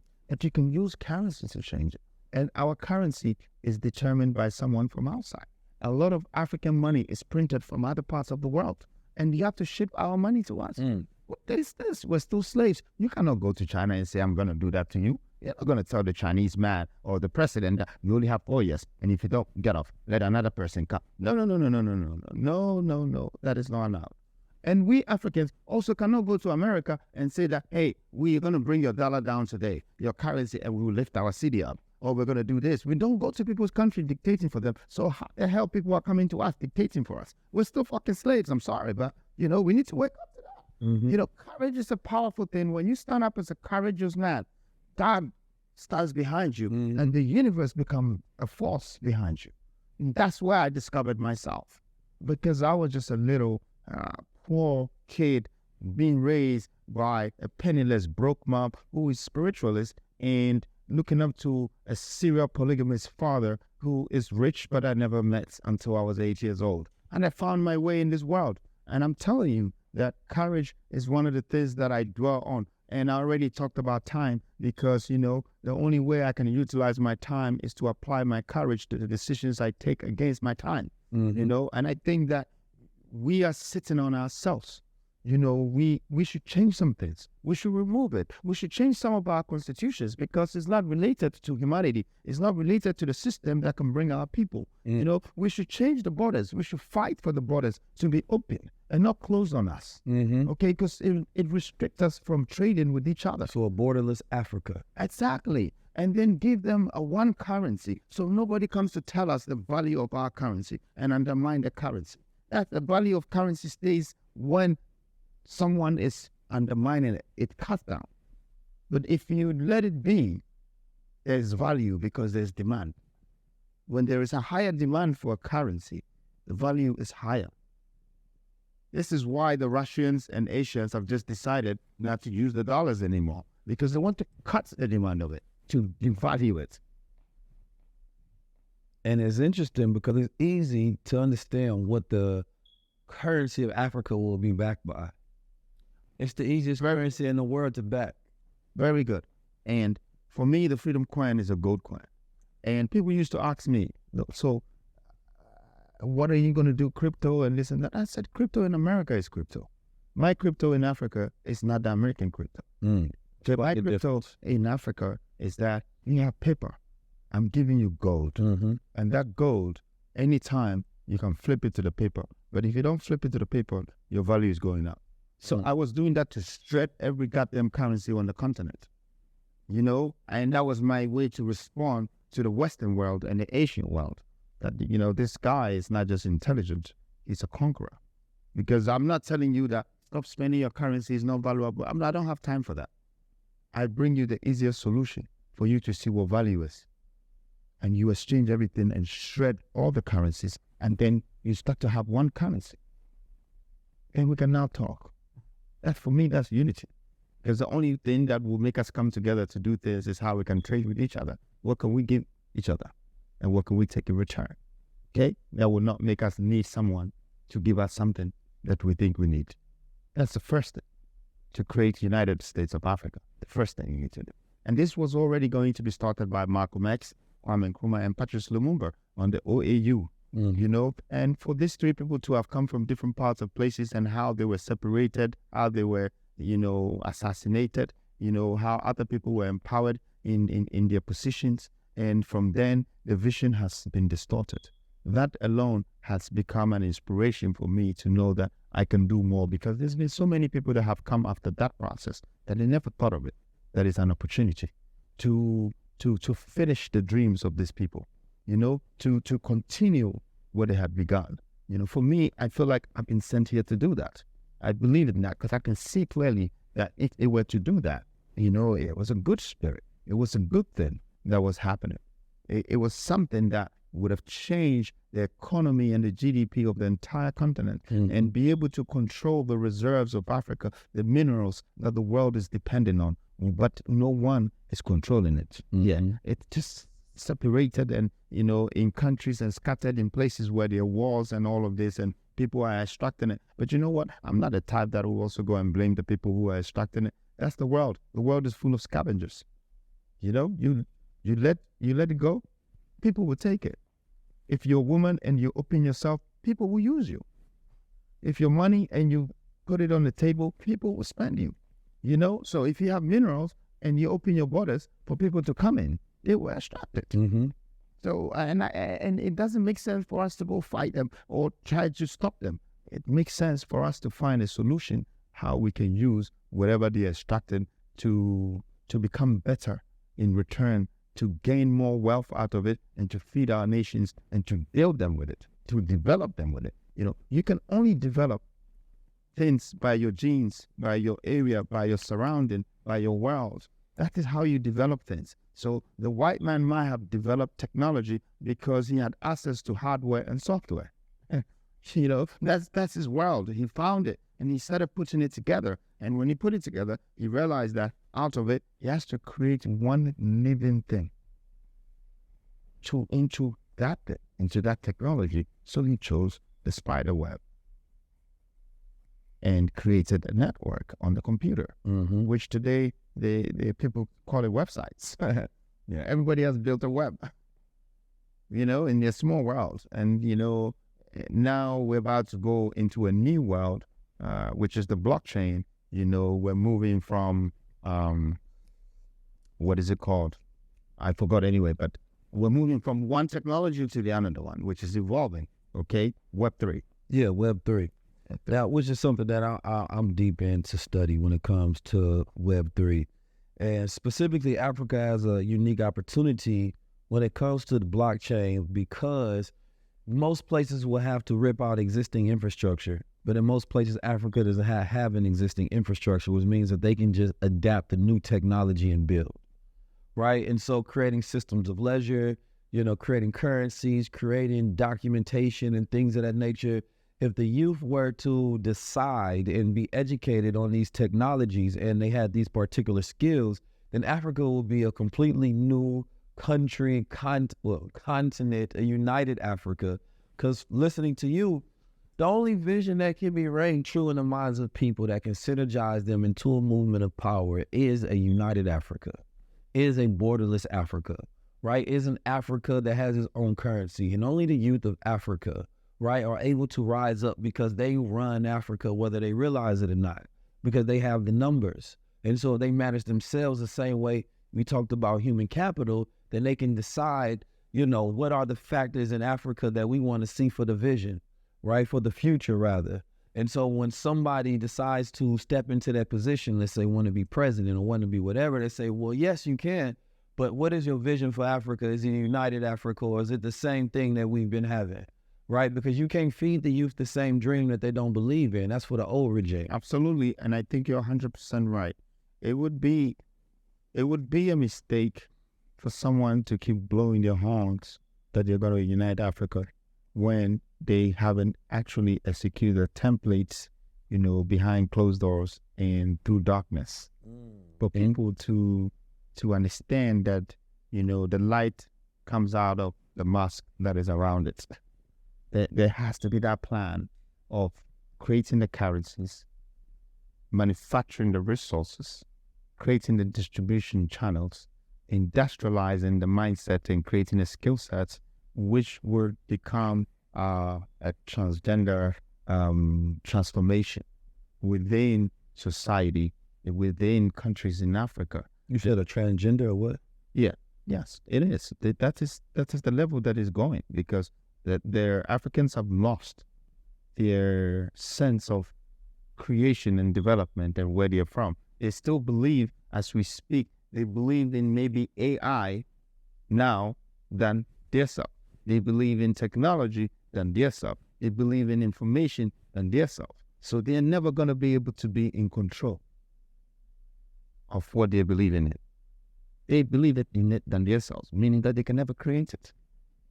Which means you need to ethnically cut a part of the continent, not to erase them, but to pull things away from them and start to put it in the hands of a new line of nation, a new Africa that are moving with these ideas. But then you're not going to be there to be racial, judgmental, or whatever. You're going to just be looking for the intelligent people who can build a transformation. And a part of it belongs to that world. A part of it belongs to all different types of world. I'm telling you that we can't escape it. The truth, it's always going to be hidden from us, because once we find out, there's going to be a big shift in this world. A big shift. And that's why, if Africa is to be, and I believe that it will be, Africa will be eventually the leaders of the world. It has to. It has the most human capital, the most creativity. The people that I hire from Africa are so skilled, right? But they're underpaid. If Africa is to get there, then it has to lead the world, where it takes all of the lessons on how to build systems, how to build institutions, how to build governments, the technology of how to advance it. And it has to keep that ancestral spirit that's connected to the nature, right, of the human being.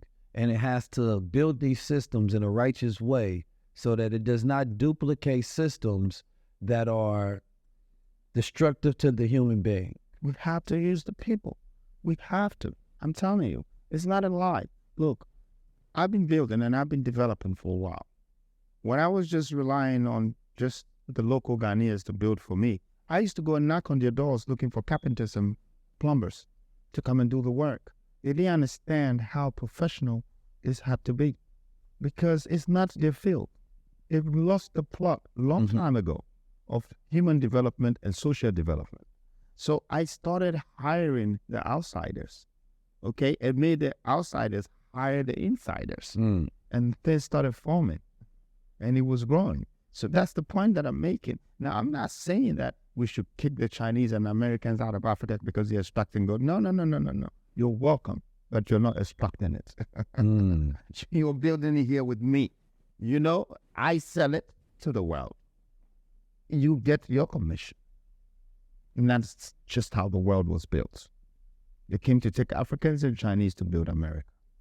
The Europeans, the English, United Kingdom, and picked the Irish and picked their own people to start building their colony, start building their kingdomship. Okay, you got to pick people. Okay, David used Judah, used all 12 countries in around Israel because it claimed the title. He claimed the title of his great-great-grandfathers, like Jacob's, who were turned to Israel. And the stories of the Moses of Exodus, he said, give me all the countries that belong to my genes, where I've spreaded my blood over, where I've spreaded my soul over, and I want to be the one that dictates. That's how we should be thinking. And he didn't let anything out. And when he died, his son inherited him. His son, and one thing he asked for his son to do, King Solomon, who is, by the way, my mentor growing up, he said, my hands are dirty, it's bloody, So I can't build a church for God. But I respect God so much. So I need you to build a church. And guess what? The reason why God made King Solomon so successful and so huge, because his father said, finish the church. No. He did it times 3. To show God that, you know what? Although my father had this love for you, I have this respect and love for you 3 times. And, you know, and that was the Trinitarian punch. You know, and that's how God works. The way we think, sometimes we hit on his abdomen with our thoughts. That's what I want for the nation. Go ahead. You just got to be obedient, and you got to be courageous, and you got to be this, you got to be that. So the point I've been making is that Africa cannot be built by outsiders. Africa can only be built by us. But we need to have the skill sets of outsiders. We need to use outsiders as laborers and not as doctors. We need to use them as contractors. We need to hire them. That's what I'm doing. That's what I'm going to do. My leadership is to partner with the world. It's to partner with China. It's to partner with Asia. It's to partner with Europe. It's to partner with America. Please don't come steal me. We're partners. Because I got the reserves of some of the things that you will need to sustain your economy and your production level in your country or on your continent. So on that note, let's talk about Petronia. Petronia, my God. Petronia is, for me, it's one of my flagship vision and development of all time. And I had a dream when I was 28. And there was a voice that was speaking in the dream. And it said, 7 pillars, 7 days, 7 God. And I don't remember the last 7 something. And the last words were, and they'll be feeding the nation up. The dream was scary. I didn't see any face. I didn't see anything. But I woke up and something said, write the dream. So I wrote the dream and put it away. Then I forgot about it. Then one day, I was sitting in the church and I was going through my emails while the pastor was preaching. Then I heard, 7 people, 7 nations, 7 pillars, and that's how the city was built. And I said, wait a minute, I heard this before. But the second voice was so light. So it just reflected on that voice. I got goosebumps all of a sudden. Then I rushed home to go and pick the tree because I knew where I put it when I wrote it. And when I got to the bag, when I was picking it, it was inside a paper that's a site plan for long land I wanted to buy in front of the beach to create something like a Monte Carlo. So when I saw the dream there, I realized that, oh no, this is deep. Then I started to read what I wrote in the dream. I wrote on a white paper and I wrote it with my white eyeliner. I dated it. And guess what? It was 13 February. It was my birthday. I just turned 29. So I decided to build a city because that's what God had commanded me to do. But the circles of how He took me through it, to be able to find it, was very complicated. Now, when I decided to buy the land for Petronia, I had to put 65 families, 11 subdivisional chiefs, 1 overall chief, and the entire commission, just to buy the land and register it. So that was the process of the acquisition. It took me 3.5 years.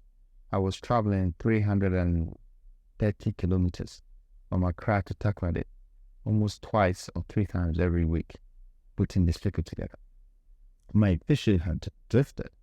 And then when I did that, I brought 2 professors to start to think about how the whole city will be put together. And we tried to get the name. And at that time, Ghana had just found oil. And, it was in that area. So I decided that, I want to call it Petro something. And so we were going through Petrolina, Petro this, Petro that, Petro this. So in the end, I said, you know what, I'll call it Petronia because it's a city. And the reason why the near became an inspiration is because I was looking at Virginia, California, and other cities that had near at the back of it. So I named it Petronia, and I said that I wanted to create the biggest industrial hub that will have an energy city around it and a technology hub. So it's just industrialization, but I needed petrochemicals to start. And so that's how the whole idea and the vision was being built. It was out of the moment. And I eventually owned the land, bought it, invested, brought about 12 architects, different types of architects, different type of engineers. Shout out to Caballero, shout out to Gonzalo, shout out to people, even David J. I'm sorry about what is happening to you, but he was part of the team. You know, I brought them together to build my way. Yes, and rest in peace. Zaha Hadid gave me a lot of great ideas. So I brought all of them together and I started putting it together, but everybody has been against me since. They thought I was mad. They thought I'm crazy. They thought, oh, this kid, this is way, way too overambitious. But you know, after investing $43 million, after 10 years, they did a valuation and it was 380 something, and I barely puts the whole basic infrastructure. So what I'm about to do, which is the methanol plant that will produce the petrochemicals that will give Africa the chance to be able to become industrialists by country by country by country. It's what's going to turn it into billions. And that's the template that I want for the entire African countries to use, to be able to lubricate the economy and create sustainability for their GDP.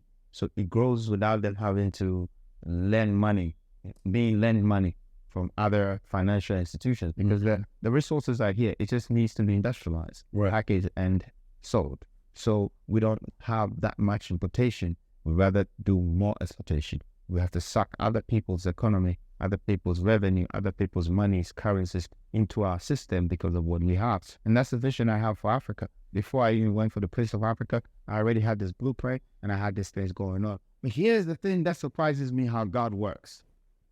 So when I was 8 years old, you know, I started a poultry farm because I met my father for the first time and he gave me and my brother money, and I asked my brother that we should have the money to give to my mother. My mother was really broke. And my brother said yes, but he didn't. So he went to buy eggs with the money, fried egg and bread, which was luxury for us at that time. When I saw him doing that, I was angry. It was the first time, I was 8 years old, I learned how to let my anger quench my hunger. You know, I had to learn, and from it, that power has never left me. You know, and it was just a simple thought. How did he get the eggs? I wasn't angry anymore that I'm going to beat this guy for buying the eggs. So the average black man would have, she let me down, he disappointed me, and it would eat you out of what's positive thinking that could make a great change. I just said, how did you get the eggs? Then I remember in kindergarten, they talk about hen and cock. So that's what I invested my money in, the hen and the cock, to get my eggs. And you know, I got the eggs. After some time, my mom built the cage, and then I got my first 11 chickens. And then after 8 months, it became about 260 something chickens, living chickens and eggs. So it was a business. So that was your first hustle? Yeah, that was my first business. And so I used to crush this maize and give it to them, you know, and then I had an anthem. When I go, grrr, they all come. And then every time they hear this voice, they know that I'm calling for the food, and I throw it on the floor. And that's how I fed them. So I wasn't going through any process of, you know, going to them in the morning. No. And then after I leave them to go out, and they come back at night. But sometimes when they come back with friends, and they don't go back anymore. So, you know, my thing was just growing, you know, and I could tell it's not mine because they had ropes tied on their legs, but they had the same feathers like my chickens, you know, and they kept growing. But I used to walk 3 miles to school and 3 miles back home. So 6 miles a day. And every day I had a good time to pick when I'm walking, you know, and I was alone because my brother was always dodging school. But one day I walked into these birds and they flew. And after I walked, something told me that you're very powerful with animals. They just flew from you. So I said, well, maybe they don't know me. Then I remembered I had a sachet in my pocket that had crushed maize in it. So I went back and spread it on the floor, knowing how powerful that was. And when I was coming back from school that day, they were eating. So they were eating that, and from that day I started feeding them. these birds were birds that after some time I walk so close to them before they move. They have realized who I was by the way they looked at my shadow. And it was an alley, and I was the one that was using it mostly low. So I got interviewed on BBC, and a woman, after the interview, this nice white lady asked me, by the way, why did you name the city Petronia? And I just told him what I told you. She said, I don't know. I was looking for something to do with petrol, and then I ended up adding the near to it. So he said, well, maybe you should Google it. So I went to Google it, and I was reading what Petronia is. It's a bird. And so the bird, something, build nest for other birds. And, it was kind of interesting as I was reading. But a picture was downloaded. Yeah. When the picture downloaded, then I just saw the birds. The ones in this field. Yeah. So this is live. That's synchronicity. Everything is full circle. Yeah, it comes back to you. So that's how Petronia came out. We do things, and then the meaning is applied afterwards. But everything has a meaning, especially if you search for it. But having, out of all of the things that I hear today, number one, having a vision for Africa is key, right? So being a man who's already built and started the process of development, I think people around the world, as they listen to this conversation, right, you can understand, because there's always questions. People out of America always question, why don't the black men do this, that, and the third? People in us, why don't the African men, do they see it the way we see it?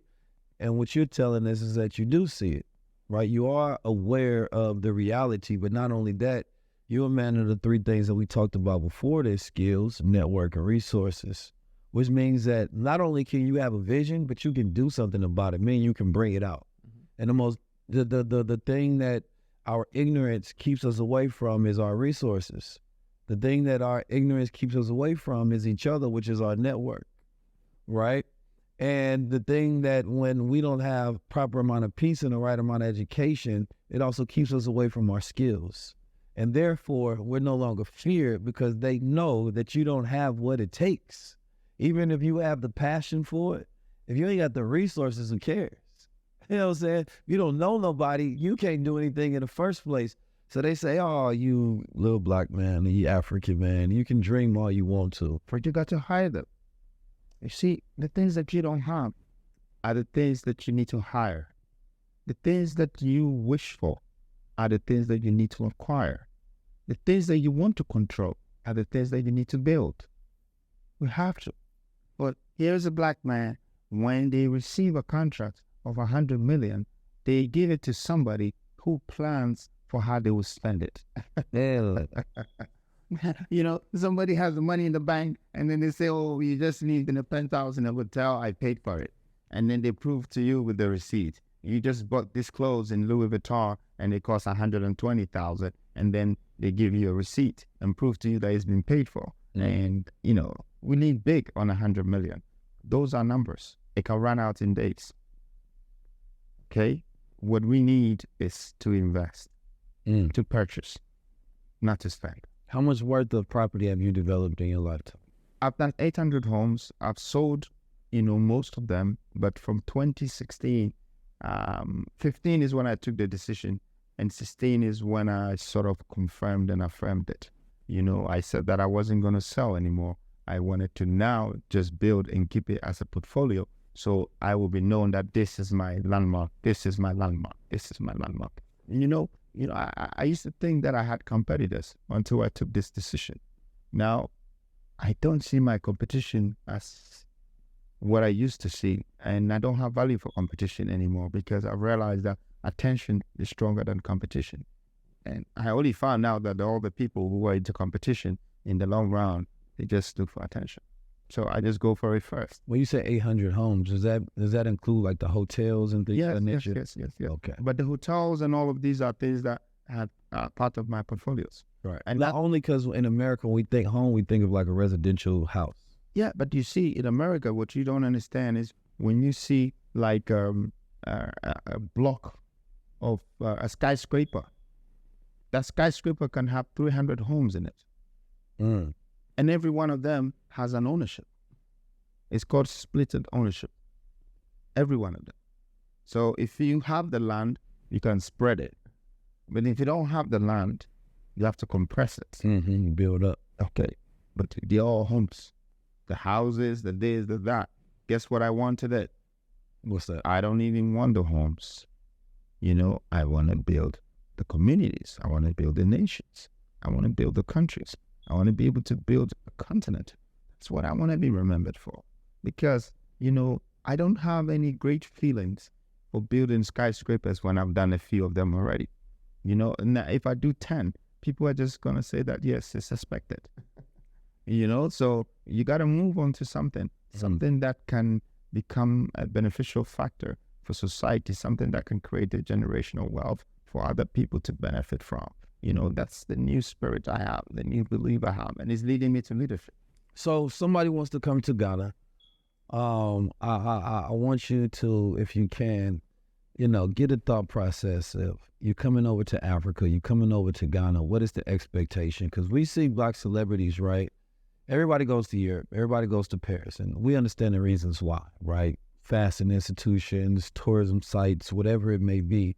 But what does it take to get that same, celebrity power to come over here and bring that influence? Because it's like, we see the celebrities with, and I'm using them as an example because of the influence capital, right? With, let's say, the Mike Rubins of the world, and everybody surrounded by it and neighbored and impressed by the wealth that he's garnered, but to me, when it looks over here in the type of wealth that Africans have, it's a different kind of wealth, right? Because you all actually have power, right? Now, power is not something that we speak on a lot, but to me, power is the most necessary resource and asset, right? Giving you the ability to control your environment and the energy around you, right? You got cars, you got houses, you got hotels, everything that a person can think of, but how do we get a person to come over here and see Africa the same way that they see Europe, especially in terms of tourism, in terms of places to invest in terms of development? And Ghana is one of the most peaceful countries on the planet Earth. So the energy that you're going to get here is completely different than going to a different place. Like that to me is a pull and attraction that I don't think is spoken about enough. Of course, I haven't, because I haven't had the opportunity, and thank you very much for asking this question. But I seriously think that, the diasporans only come here because they believe that they can add something to this place, but then they only realize after a couple of days or a couple of weeks that they belong somewhere else because the system is not suitable for their mindsets. And things around the human development, the social development does not relate to their vision. And then the system that has been created around these things doesn't make it easier for them to invest their time, their money, and everything here. So then they rather get healed and go back just because they start to feel like, yes, they're foreigners. Like, okay, I'm bigger. Africa is too small. Like, this is, I'll go back and I'll go back to do my work. But one thing is, a lot of diasporans are working for other people's institutions. And they have acquired a lot of knowledge, a lot of wisdom, and a lot of experience in the institutions that they're working for. But guess what? They've also become a slave to the institution because they will be doing the same thing for the next 40 years of their lives. And if they had a place that had that foundation, that platform, that system, that they can straight away plug on, unplug to plug on, and get ready. But Africa hasn't built this facet. They haven't built these things. The leaders and the people of Africa talk more than they do. They rather like to wear suits and ties and then talk as if they have all the degrees from Harvard and Oxford. Who cares? The people are starving to death. There are no hospitals and there are no jobs. So you speaking on a good platform with good English and telling me what the white man has done in this and economy and this does not make sense to me, because the people are still being deprived from their succession plans, from their growth, from their maturity, from their economic prosperity. Economic balance is shaky. There is a lot of turbulences in our economies. And then I can't stand there and say those are the leaders, but I can't also say that the diasporans are going to change this place when I know that what they come for, they don't see it. They only see like excursion, some tourism, some slaying for history, something. And it does not change your life. It makes you feel sad for a minute, But you know, Man, you said it right there. They was, a lot of people was mad that I did push-ups when I was there. Reason I did it, sometimes I just get inspired. I think push-ups is one of the easiest way for a person to just physically empower yourself. Is you can get strength instantly on scene. When I was there, it's not inspiring. It's none of those things. All you feel is there was an evil atrocity done here. It's a torture done here. So I never felt like I needed to make that pilgrimage, to be honest. And then I didn't want to walk away with that. I don't like nothing that pulls me down. Like if it ain't empowering me and bringing me up, so I worked out to shred it off. I'm like, no, I'm not. I'm transmuting because that's always been my power. Like that. Transmute pain into power. Never walk away with your head down. I'm not going to allow nobody to give me an experience on this planet Earth that I don't walk away from more confident, right? And that has to be a spiritual thing that we do. When we look at this melanin, right? I look at it and I see something that I have that converts harsh radiation into energy. That lets me know part of my nature. So when we learn history, I'm not learning it to be down, we was victims. I learned, we went through that, but look at what we are now. Look at who I am. You know what I'm saying? Like, I know if I could go through that, then anything else that y'all talking about ain't nothing. I know how powerful I am. I know I can walk any place on the planet Earth and my energy resonates, right? And when I meet other powerful men, I know what their power is as well, right? And I have the spirit and the humility to bow down to power because that's how I become more powerful. I like that. Yes, I feel the same. That's why I asked the guy the first question. He doesn't seem to want to revenge or change or restore or reclaim. And I wasn't going to follow him for him to teach me my history. And I was like, no, I'm not doing that. If this guy if he answered my question right, I would have listened to him. He was just trying to tell us that this is one of our biggest history. This is our museum. Oh my gosh. So many museums, France, America, and everybody's created. Right. You're still talking about a slave dungeon. Right. And that's where you get paid from, and that's where you're proud of, where they killed your people and sold your people. Fine. I mean, it's for white people. They can come and see that what they did. But for us, I think it's more for them, not for us. Yeah. Like, you go see and have that guilt and do something different now. Like, I don't need to see it. I'm from America where I'm constantly reminded, and I'm tired of the reminders because every single movie is like me going to that slave dungeon. When they make another movie about a slave, when they tell me another story, as if I need to constantly be reminded. That's not where I started from. I'm in what was the quarters that they housed the women in. I'm not gonna lie, this is a trip that leaves me lost for words because of the amount of pain that I feel. And then the responsibility that I feel to transmute that pain.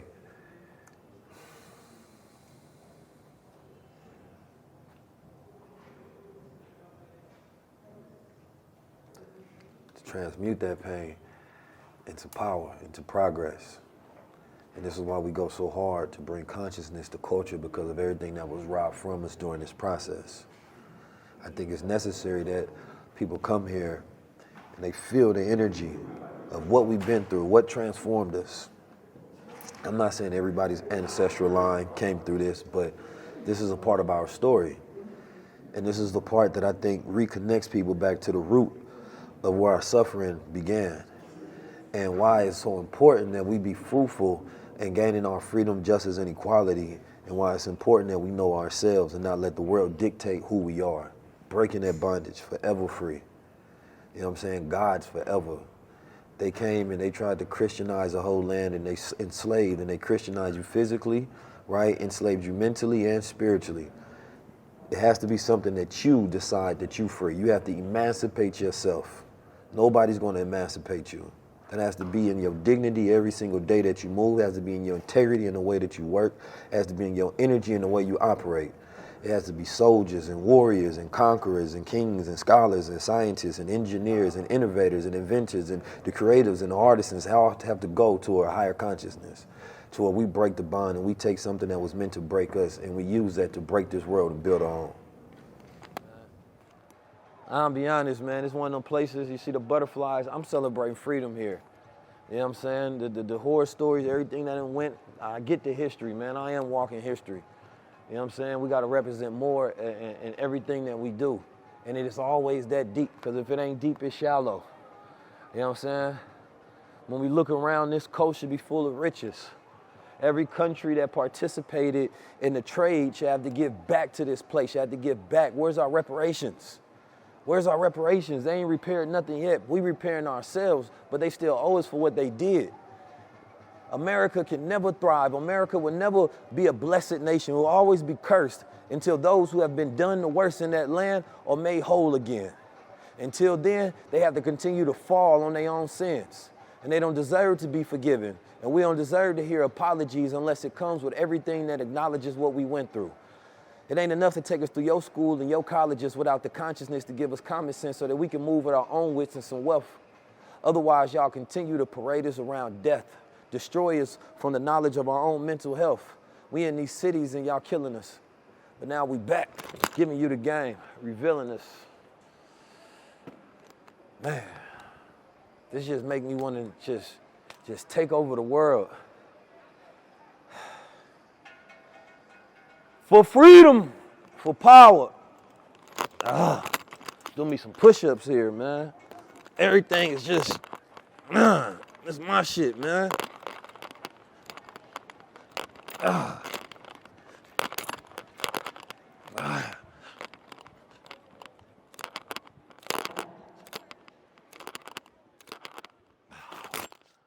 So if you show me my starting point of royalty, of heroism, show me my starting point of warrior, show me the Shanti people. You understand me? Don't show me those who have been broken in the street. Sitting on that story, 19. Like, the reasons why, I felt like there is a revolutionary connection and synergy within us when I first met you is because, I don't necessarily do what you do. You don't necessarily do what I do, but we agree on certain terms that we believe it's only right that humanity should be able to own those rights. Yes, sir. Okay, so that's our connection. And I think that we have great leaders, the likes of Mansa Musa and Marcus Garvey, and the things that they went through and how we should teach our children about where these people wanted to lead us. We should talk about the King Solomons because they were the real kings of Africa, the Cleopatras, they were the kings of Ethiopia. Ethiopia was just Africa, and the empire of Mali, where the gold was, where Mansa Musa came from, and it's ever since regarded the richest because there's no comparison based on the wealth that he built. But I learned industrialization from Mansa Musa. Industrialization in 11 BC. And he was the first one to introduce. This guy had 12,000 slaves and 16,400 camels and 64,000 followers. Real followers, not Instagram followers. Human beings that were following it. Real, yeah. And I had to break down the equation. So the 12,000 slaves were excavators. He was using them to dig for gold. And the 16,400 camels, every one of them carried between 34 to 62 kilos of gold. So that was his logistics. That was his transportation. And then the 60,000 followers were his brokers, marketers, advertising, this, that. So that's a whole industrial conglomerate that he created without a machine. Yeah. Now that's the museum. Exactly. That's the kind of things that you need to teach our children and our people. That's the kind of history we need to be proud of, and that's the kind of clarity of conscious thinking that we need to let our people understand that this is where we've lost all we had to date. We have nothing now. We're in the minus. So we need to fight hard to come to the positive side, but you know what? We've accepted the minus and we're trying to sell it to our own people. It's a loser's game we're playing, and Africa needs real leaders. I have decided to make myself a prince, and then one day I'll make myself a king by God's order and by God's command. So why didn't you call yourself king? I didn't call myself king because, it takes a prince to become a king. But if a king is already a king, then someone can replace them or become a predecessor. But when there is no king, somebody got to go find a prince. God found me. So there's no king of Africa. So God found me. And the prince is being built to finally become a king. And I know it's not easy, but I've sparked and started something that would forever be a movement of the Black society. They will remember me when I'm here, and when I'm not here, they will feel my absence. They will know that, yes, where he said we're going is the right goddamn way. You know, we have to be our own kins. And we have to be a kin, not over some tribe, but a continent that is filthy rich, richer than the world's economy together. A continent that you can find 3.5 trillion on one continent. That's where Petronia is. One region is probably the richest region on the continent. Okay? One region with all the 600 to 700 regions on the continent. One of them has a pooling reserves over 3.5 trillion. I am a rich prince. If the world is listening to me, I am the most wealthiest, youngest African prince. And don't think my wealth is just riches. My wealth is wisdom. My wealth is courage. My wealth is power. My wealth is all of these ornaments and elements that God has bestowed upon me. I'm chosen. I'm anointed. I'm appointed. I'm ordained. I never saw myself as one of them. I saw them trying to find themselves in me, because I'm the son of a man that my spirit has been taken by a power that is omnipotent and decided to control it. So my wealth is big. I love it. I could have been anywhere chasing jobs and put it in applications, trying to be a chairman for some university, or, you know, working in McDonald's, or going to a nightclub, spending some money that somebody has just robbed from the streets. No. God chose me. You know, I never knew Africans were this confident. And I say it not because I didn't know, but I say it in the way that they try to show and showcase the African man as if he doesn't know who he is, and there's nobody who knows who they are, and there's nobody who has the confidence, the resilience, the ability, the skills, right, and the audacity to stand up to the world and build their own. They're not lying, because most African men have lost their faith. Faith is the only way to demonstrate your confidence. And this is where I get to on my next point.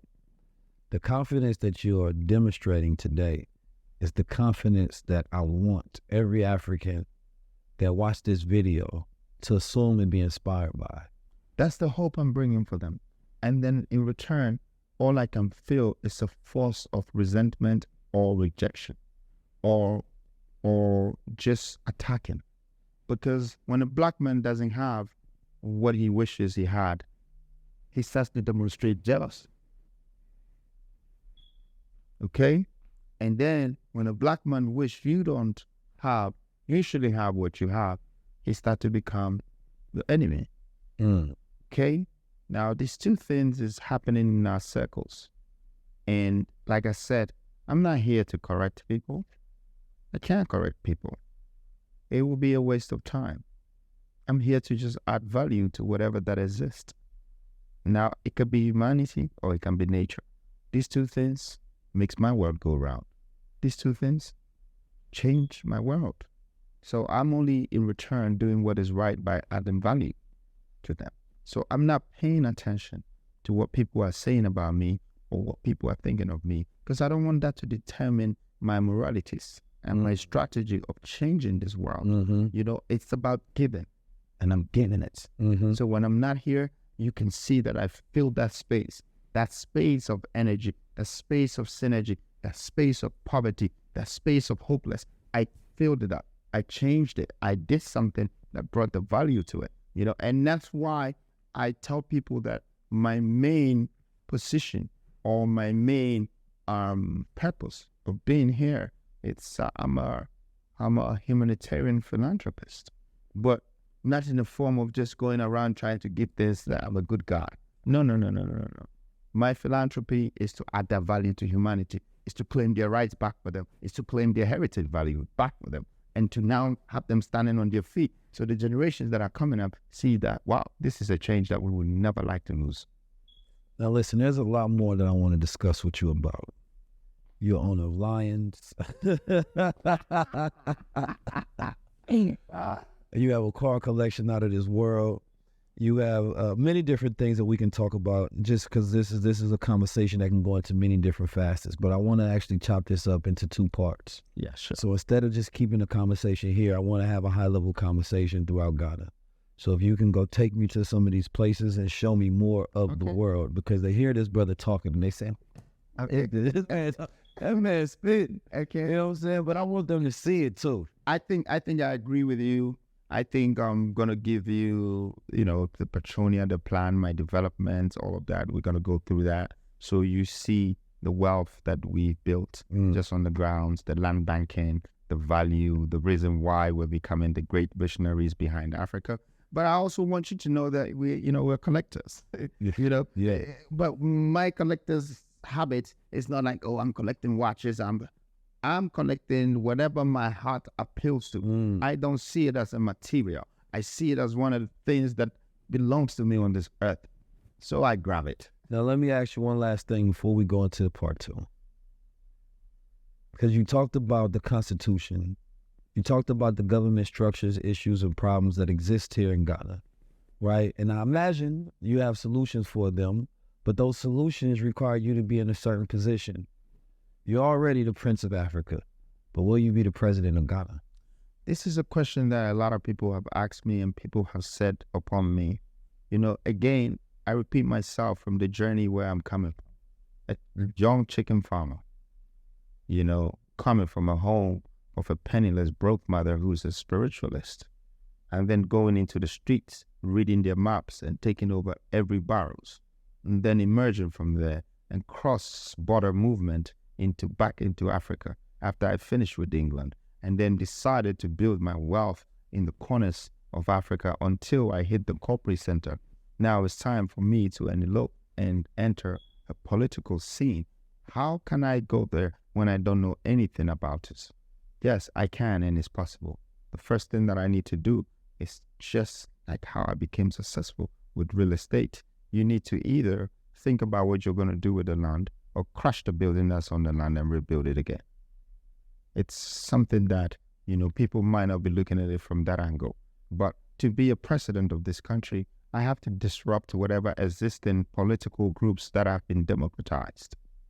Because if they could do anything better, it's been 4 decades of building structures that would give humanitarian rights, and give citizenship value and all of that. It's not being done. Our economies have not grown.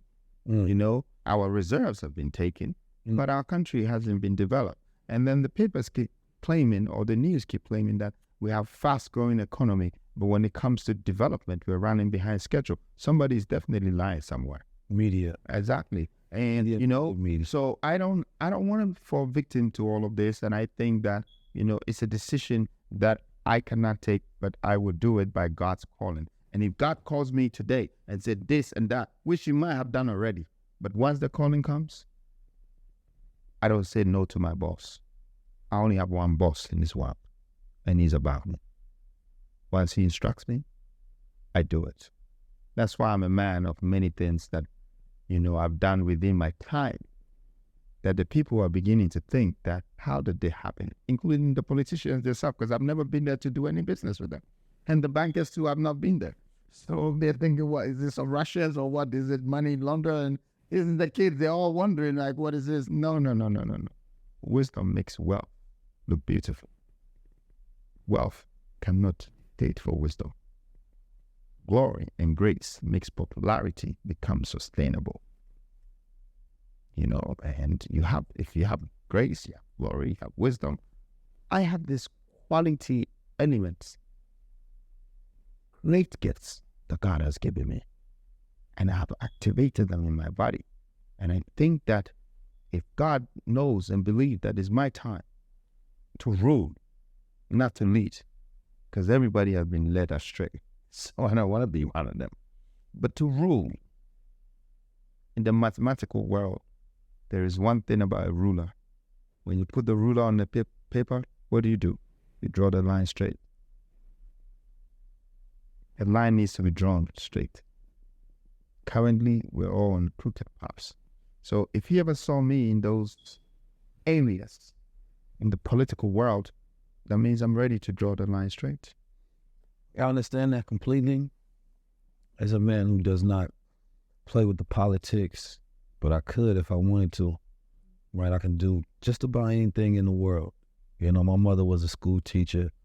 My father was a soldier of sorts.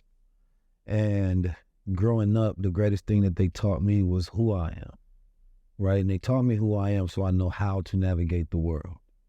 And when you understand the world, the ideas, the systems, the institutions, then you know how to, you know your starting point, you know where you are in the world. And then you understand how you must build things. So I look at all of those people, me having even one of the #1 broadcasts and globally, right? People figure out, they study, what is the blueprint? How does 19 Keys do it? But it's something that they can't understand. And it's something similar to what you said. They never seen the assignment that God gave me. I think you're such a brilliant kid that, you know, you go past the number of your years with what you have acquired in the mental power of knowledgeable words that can execute, you know, a person's vision. You know, you're a verbalist. You know, you can actually speak into people's life, and if this was somewhere in the 80s, you'll be a prophet. You know, you'll be speaking into people's life, and it would be forming into a reality. The situation is, what is the world going to do with this young, intelligent man who have decided that this is what I do and I prefer this over money? Okay? You've discovered passion. And passion is a great thing. It's a strong thing. But when the wisdom starts to regulate around passion, sometimes the whole world can bow before you. You know, a combination of things. And I have a strong passion of changing the world. You know, my war, wisdom and resources. Give a man wisdom and resources. There ain't nothing the world can do. Because even if they kill you, you still live by the impact you made. But I said this the last time, right? You need a little more of that, a little more of the resources. You see, my goal is duplication. The mindset that I have is infectious. So we spread it across the world. For anybody that wants to empower themselves, who wants to move, who wants to know themselves, who wants to know their confidence, the confidence that you have, where you've taken every experience that you've made and you turn it into good trauma. Not the trauma that holds you down, but the trauma that brings you up. Where I've seen dark things, so it made me not want to be in the dark, and I bring light. Yeah. Right? Where some people have things that they see and it holds them down. Instead, I reverse gravity. Right? And I said I didn't like what was at the bottom, so I'll never be there again. I'm not going to create a connection to it. And for me, it's about creating different dimensions, different realities, showcasing something that's not being seen, giving visions to the world in ways that not being expressed, to not compare myself to any other leader on the planet because I'm only me. My blueprint and my DNA and my thoughts, they're not my own. Sometimes I flow and God just, he takes over the microphone and he say, but I know what's more important than being a verbal, master, and that is developing something. Oh, you are definitely a prophet in these modern days where you put a lot of hope into people by speaking with them. You see the best of people before they can even demonstrate it, and you want to be able to capitalize and capture it and give it a moment, so you put a blueprint, stamp on it, but put value to it and let the valuation speak for itself. You know, there's going to be a time that the world will like you more than you thought they would. But that will be the same time that the world will be coming after you. See, when God's blessing is given to you, it comes with many things. It comes with curses. It comes with attacks. And you would be circled with a lot of demons and evils.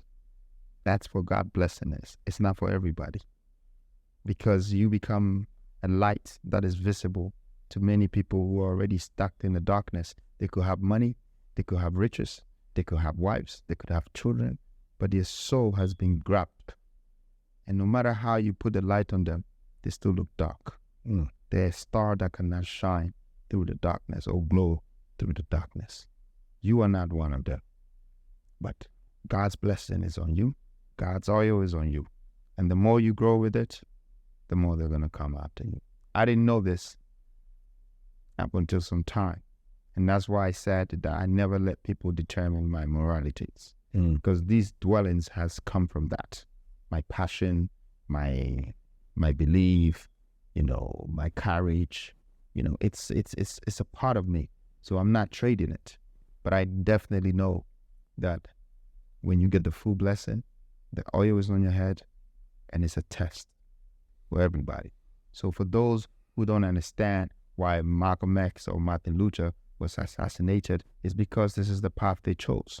They chose the path that, look, I'm ready to expose the oil in my head, and I'm ready to stand in the middle of the demons around me, but I'm ready to fight for the people so they can start a journey that will make a change. But you see, life is life, and death is a price. It's definitely going to come. I have fallen in love with life, but I've been the most curious person to see what death is about. To the day that my soul wakes up of my body, I never have a nest dream. I have no fear.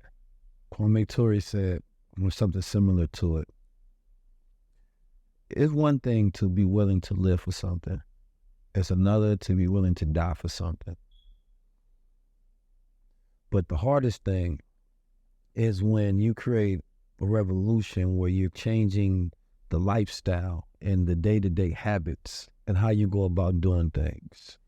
And this lifestyle of being confident, this lifestyle of embracing death, this lifestyle of embracing life, right? This fearlessness, this consciousness that people have to go through on a daily basis, that it requires them to look in the mirror and have a revolution every single day, because they have to fight the world to be themselves, because the world is trying to sell them a version of themselves that fits for their capitalism, right? But instead, a man has to look in the mirror and say, no, I impose my own spirit. Every single day, you have to have your own social contract with yourself that I will go out in the world, but I will not let it change me. And when I come back to the world, I will take all the lessons and experiences, I will put them in front of me, and I'll decide which ones are valuable. And the rest of them I will drop. And every single day, I will go in the world, pick it up, and I will sort through what was good and what was bad. Wow. And now the world thing is changing me. All it's doing is adding value, because I learned the ability to decipher what is good and bad for myself. Wow. You're preaching right now. And I want to say that, I probably haven't been in a conversation this long. How did you capture my mind moments and, got me to speak in my times when I was passionate and when I was calm and when I was reserved? You got a few of my characters out. I have a lot of alter egos, but, I don't like to show everything. I could just be like a camouflage. I would just stay to play the order of the laws in the day, where you got a lot of my characters coming out to this moment, and Part two. I spent a longer time. So I want to ask you, we should come back and we're going to do part two. And I think I would like you to see Petronia on a whole large scale, and you can see my mind from there. Yes, sir. I'd like you to see WW. I'd like you to see what I'm doing with the Marriotts, the Hiltons. I'd like you to see what I'm doing with the technology hubs. I'd like you to see what I'm doing with humanity. How I enter Turkey, how I enter Asia, how I build relationship with these people. And I don't look at my relationship with entities. I look at it with the country. I look at things on the bigger scale, and I thank God for giving me this wisdom and this knowledge. So I might be standing with someone who is wearing more chains than me, who is more well-dressed than me, but not a well-thinker than me. This has been part one of the high-level conversation with Freedom, the New Africa. Stay tuned for part two. Tap in.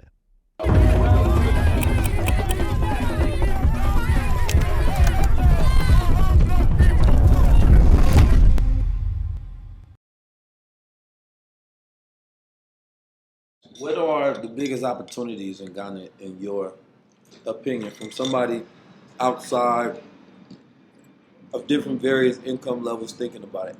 That's the secret I just told you. Doesn't matter where in the world you are. Look at the location that has the right basic infrastructure. The location that people feel peaceful and feel vulnerable and like to walk or have access to the place. and the location that is close to landmarks. I want to know, like, is the relationship with the banks, like, is that something you had to, like, get into, like, when you first started out? You already know the tricks of the banks. You know? So, the only reason why they're rich is because they're great investors and they develop their wealth. But the bank will keep you in debt and turn your debit to credit. Then they span your pocket unexpectedly, then come back on you like the devil. So after a certain point, like, don't you have to diversify where your money goes? 'Cause a lot of money isn't insured by the bank, so you gotta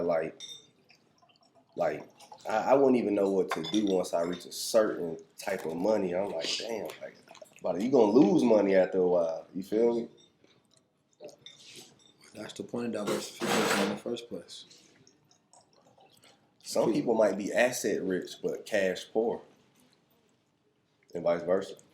Like, they might have all their money tied to assets. But that's cool. It is true. It is cool. It's really the goal. Asset rich but cash poor. I wouldn't even call it cash poor though. I won't say cash poor, just got a lot more assets than they have cash. Say that again. They have a lot more assets. So, like, they might own a hotel building that's worth, if they sold it for, but it accounts to their net worth. But they don't have that in cash, if that makes sense. Yeah. But they still worth 100 M's for owning this, if that makes sense. But that's better than having the cash. Nah, for sure.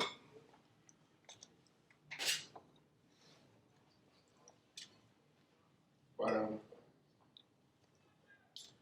it doesn't make sense to me to borrow money from the bank to build real estate, because it's going to take you 2-3 years to build it. In that 3 years, you're going to pay interest between 7 to 12%. Within 12 years, you will now have an extra 40% of whatever money you borrow to pay the bank as interest. And if it's going to take you another 1 year to sell the properties, then it's plus another 8 to 12. So then you're close to 50%. If your profit is 50%, it means you worked for the bank. They're going to take it. Do they have credit out here? Yeah, but very stupid credit. They don't have student loans. They don't have a lot of things that the nation will benefit from. You know, I don't think they have credit cards. They have debit cards. Profit makes you become normal. Even a crazy man, if you tell them pick this plastic, 10 of this, and I give you $100, he will remember to bring you this plastic. Mm-hmm. But he could be naked. Just once he sees profit, you know, his brains, you know, kind of readjust itself.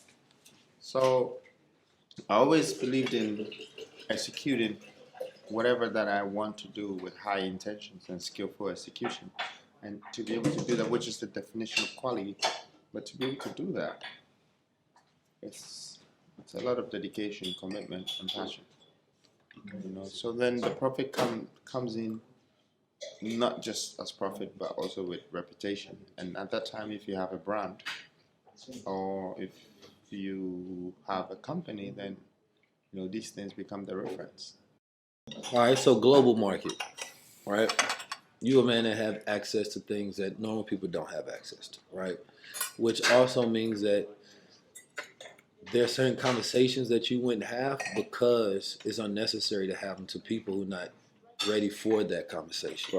Right? It's like my brother I talked to earlier today. He was explaining when he went in there at first, he had come up with ideas and it'd be like $1 million idea, something of that nature. And they would keep turning them down until they told him, like, it's not enough money. You gotta have a vision, or you gotta have a project that requires more in order for us to be interested.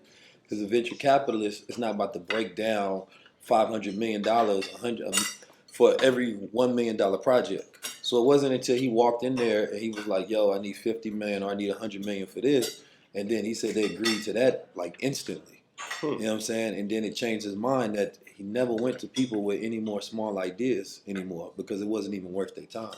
the difference between us and them, he said, when there's somebody that comes up or that has money at first, they don't know each other, but they will throw a party to make sure they know each other. Mm-hmm. He said, problem with us, we don't fucking communicate.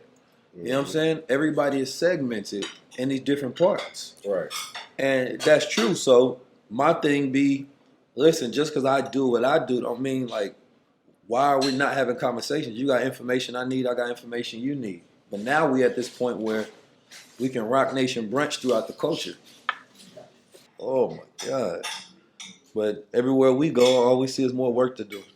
Mm-hmm. They get to go and see places that are developed, established, institutionalized, that have been ran by families for hundreds of years. And it's like when I went to Parliament. So we went with Queen Diambia, and we was with Red Pill and Blue Pill. Mm-hmm. But she was kind of like on a peace mission. So we went to the Parliament with her because she was meeting up with Parliament members. But when you walk in, there's this roof of this building that's a Viking ship, right? And on the Viking ship, they have like all these different heads. So it's like reminding them of their history of conquering. And then you walk through this other hall, there's this painting of every single nation that they conquered, right? And it shows them like brutalizing them and killing them, right? And then there's this pathway, because they have the 4 guardians, and each one represent different nations. Very ritualized. And every time the queen walks in, she has to walk that particular path. And it's been that way for hundreds of years. And I remember just being there, and it made me realize, like, you can't compete with a people who have rituals like that that's been going on for hundreds of years. You know what I'm saying? Like, the dominant frequency always wins. They're built to attack. We're built to live life. Well, it's just, there's his customs. You know what I'm saying? There's this is built into the nature and the fabric of society.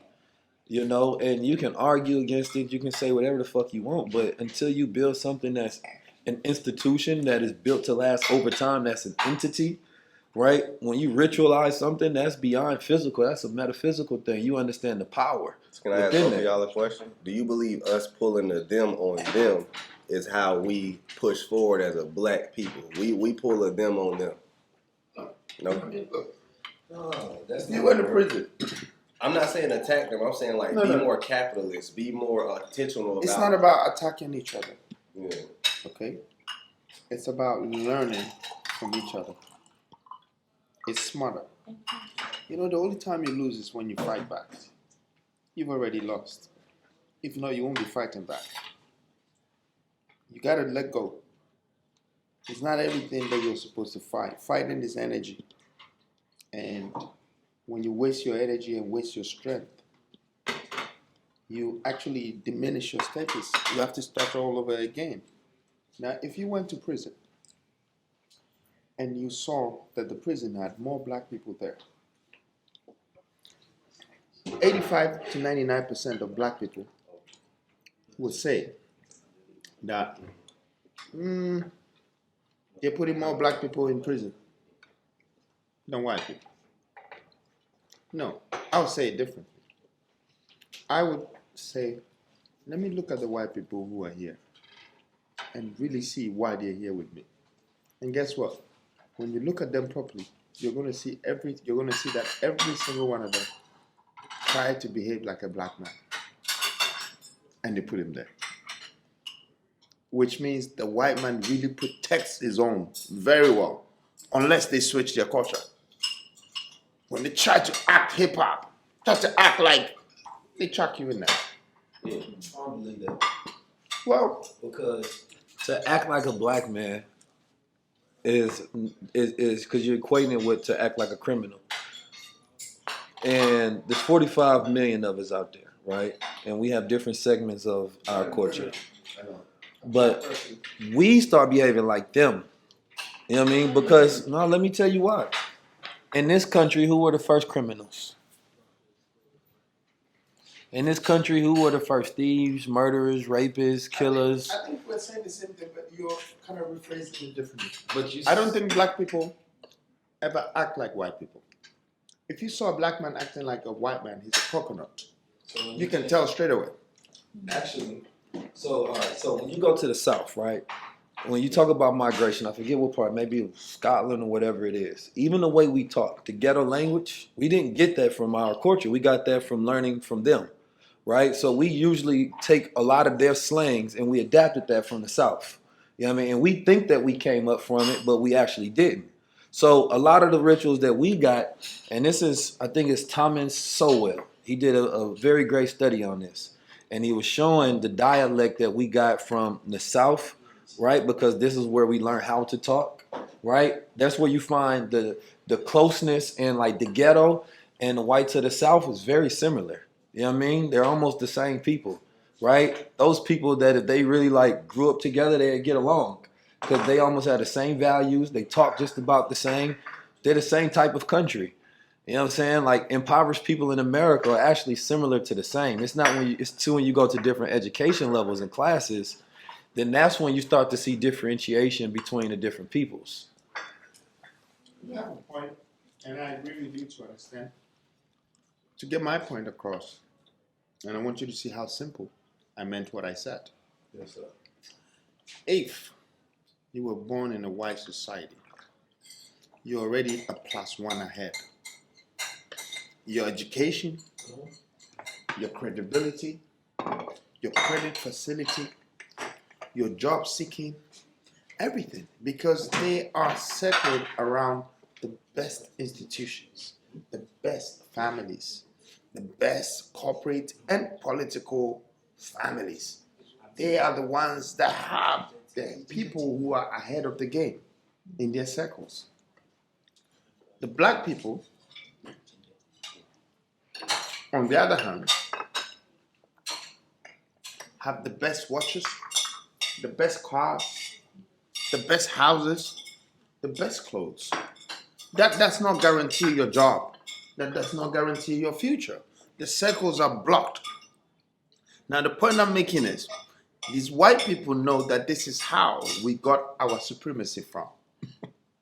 So if they see any of their own color not following that steps and following the other steps of the slave mentality people, they chuck you. I'm telling you. They put a rope off you. So that was the point I was making, that if you go to jail and you look, you're going to see that that white kid that is standing beside you has sacrificed to be like you. That's why he's there with you. You know? Are you essentially saying though, like being criminal is a black thing? No. The prison is not just a matter of being a criminal. You can be accused of anything, and the law will take you there. Okay? You could just cross the red line and you didn't pay. Whatever stupid reason, you go there. Okay? I know. You could be. Like he said it his way. You get what you you're saying, can be but blamed. when I explain things, I explain it so that if anybody else hears it, they can understand it. Because if I was to hear this conversation as a spectator from the outside, I would hear you equating black people to criminals. Yeah. Right? But no, I'm explaining the understanding of perception, right? Because it may be a misinterpretation of language. And that's why I like long form conversation, because it doesn't leave you, you know what I'm saying, being misunderstood. It allows you to actually explain what you said through a nuance, because your language and your context of thinking is different. So I have to get operational definition from you. So we agree upon what that means, then I understand. But black people, half of the times, they are considered losers. Now, I know it's painful, but that's just the truth.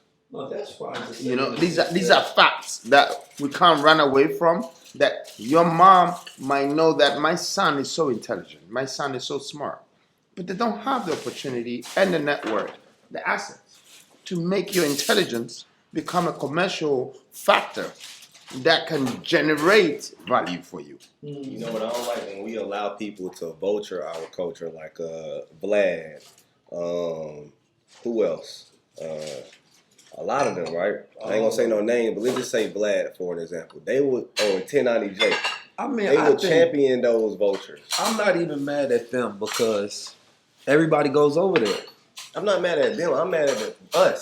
Yeah. So it's like, I think what we be doing sometimes, we be getting mad at people for having good business models. Exactly. And it's like, if I was him, I would do the same thing. You know what I'm saying? So I'm not mad at the outside. It's how we behave in response. Champion. And it's like, no, you can't make somebody famous and then get mad at why they're successful. That to me is crazy, because the opposite is he can have his platform. The thing is, are you going to support somebody who looks like you too? For fuck complaining about them, because the way I look at it is whatever you pay attention to grows. You know what I'm saying? So if we paying attention to that, yeah, this shit gonna keep going. But then this bro over here doing everything right, and ain't nobody gonna say shit. I'll tell you something. I'll tell you one black man right now that's acting like a white man, but living in the black man's skin. Tyler Perry.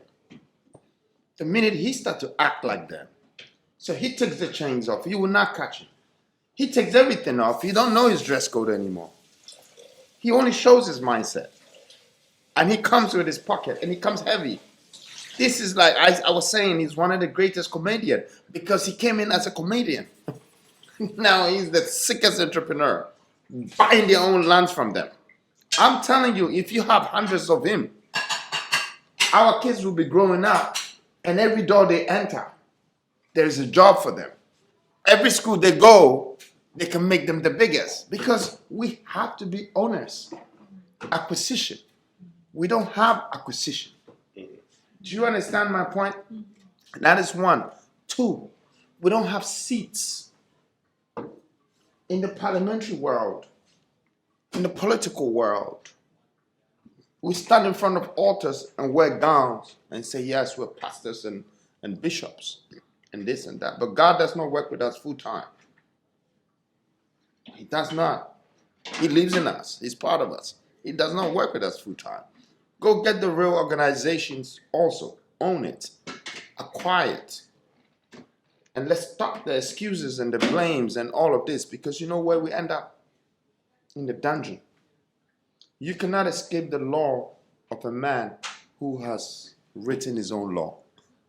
So you have the same perspective I have on saving the black community. I believe us becoming more intentional about capitalism, for one, and of course family, all of that, like family, capitalism, but like just in that too, politics is going to save us. I just believe it's pretty much what he said. Like I'm thinking we just need to be more capitalist, more intentional about that. We have to have slots. We have to be part of the world. We have to be part of the owners of the things in the world. We just don't have to be owners of materials. Right. Okay? We have to be part of the government state and own a share of the government pond. When you have that, you become very useful in society. And guess what? Society don't actually remember you, because you're using your stuff all the time. Your mind is on your stuff more than you. They forget that you even exist. I can bet you everything, there are probably 100 and something people right now in the queue trying to get in the studio of Tyler Perry, and they forgot it's him. You just want to get in there. People are on the computer now, and they forget that they're paying Zuckerberg.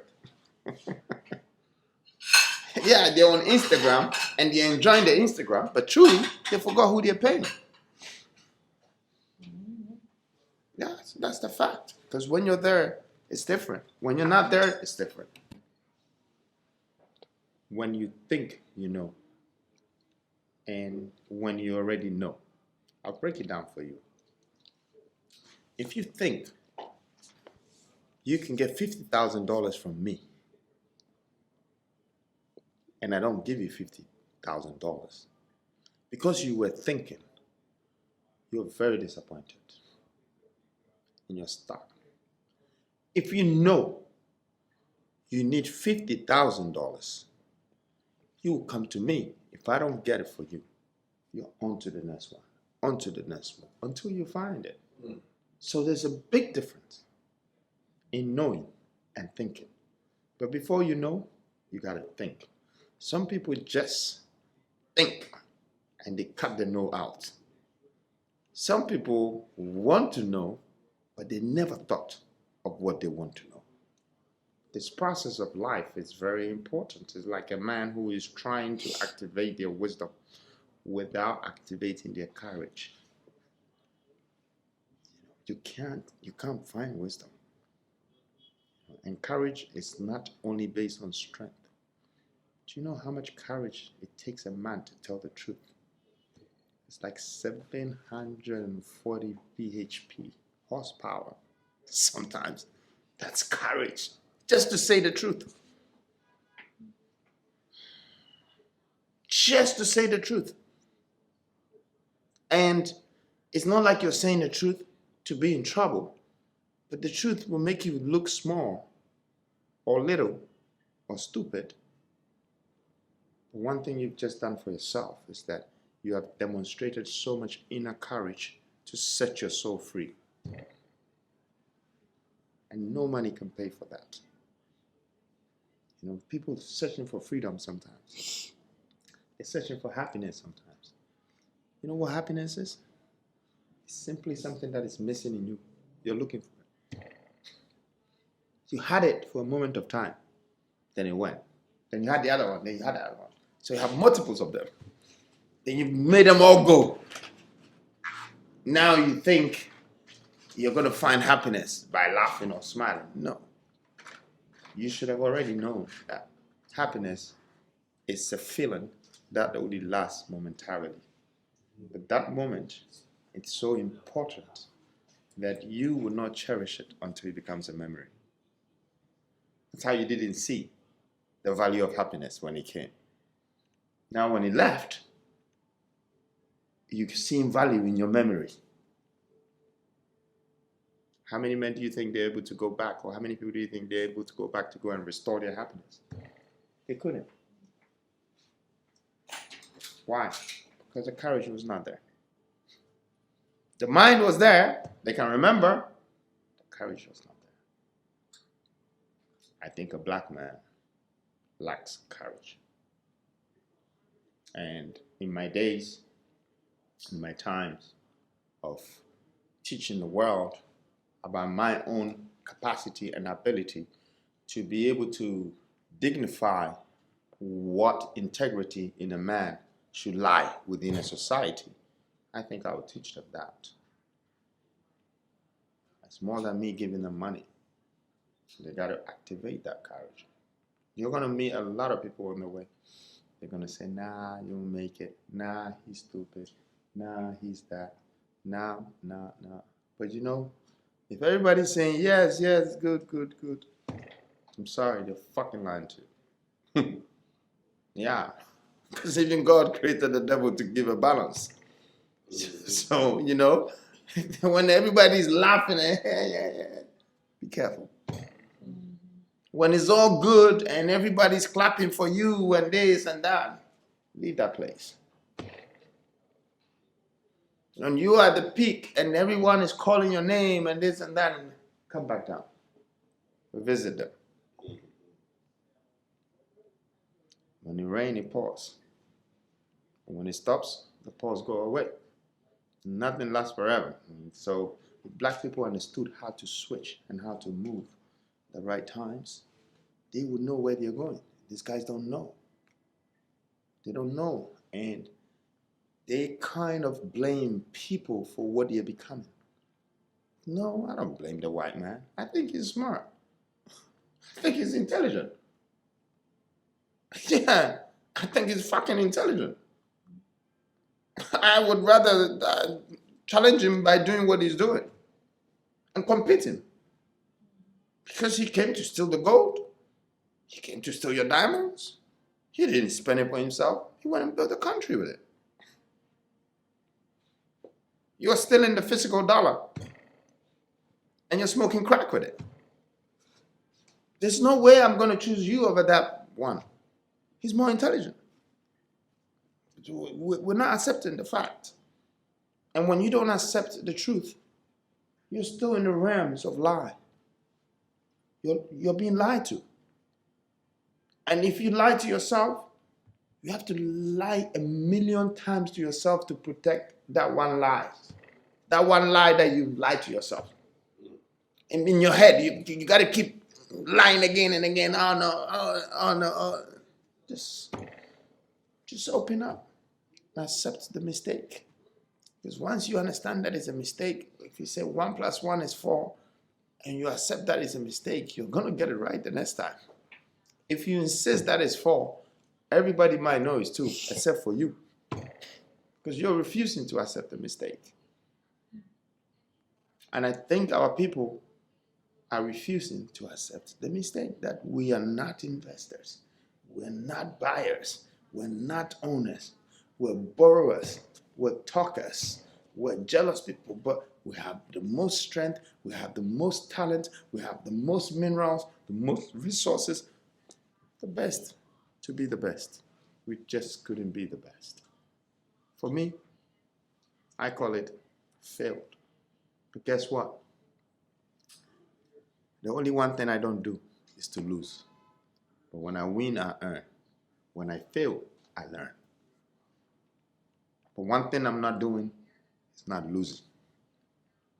So I'm not shocked to fail. I'm not. Some people are. They don't want to accept that they failed. Me, I don't mind. I failed. Okay. Show me the better way. Let me do it again. And after I do it and get it right, let me show my people how it's done. And let them all do it. I think the time has come that we change our mentality to be able to nationalize all our separated and segregated Black community or society to understand the value of race. It's not by you comparing yourself to another. The value of race is you standing up out of the others around you. That's the value. You need to be noticed and you need to be recognized. And guess what? We are the only reason why. But the only melanin that tells the world that there is a white person and there is a Black person. Because if you were not there, Indians, Chinese, Lebanese, Americans, Irish, what are they going to say? You're purple, you're pink, you're blue? No. We're the only ones differentiating the world. We're the ones who are also not proving ourselves. And that's the painful part. You're Black and Yes, that is the actual distinctive definition. And if you look deeper and deeper and deeper, you're going to understand that there are 3 layers on your skin before you meet the other person. So the other person could be you. It's just that his layers has come off. And that could be what? It could be evolution. It could be climatic control that has epileptically changed humanity. Like you see black monkeys sometimes, but you see white monkeys too. The fact is they're both monkeys. You see American dogs, you see African dogs. The truth is they're all dogs. Except that one is very dirty and they don't let him in the house. He gets up. You want to see an African, find an African dog. You know, he gets up, he goes out there to eat, find his own food. The only thing that he gets from his owner is rent-free. Like, he just comes to lie in the house. They don't feed the dog. He go find his own food, go find his own bone, and come back home. When you want to see a European or American dog, they go to the shop and shop for the dog. Sometimes they think about the dog more than the human. I think the difference is only time, I agree with everything just about that you say. I think the only difference has come is when that dog that, let's say, is another color, because it's another color, maybe it's smarter than other dogs. Maybe it's, and not because it's another color, but let's say it's smarter, it's faster. Let's say it's a better genetic breed or whatever. It's your environment, bro. But here's the thing. The question is this dog being treated equal?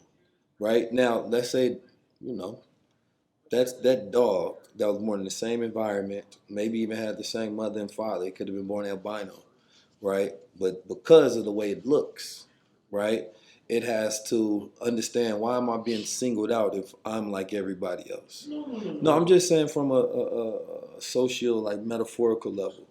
because this is where we get past the race conversation and we get past the nature conversation. I don't want to support you to think like that.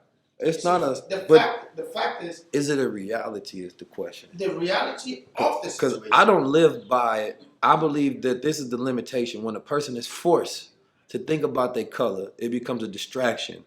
You know what I'm saying? And the world talks about race so much, it forces people to see their color.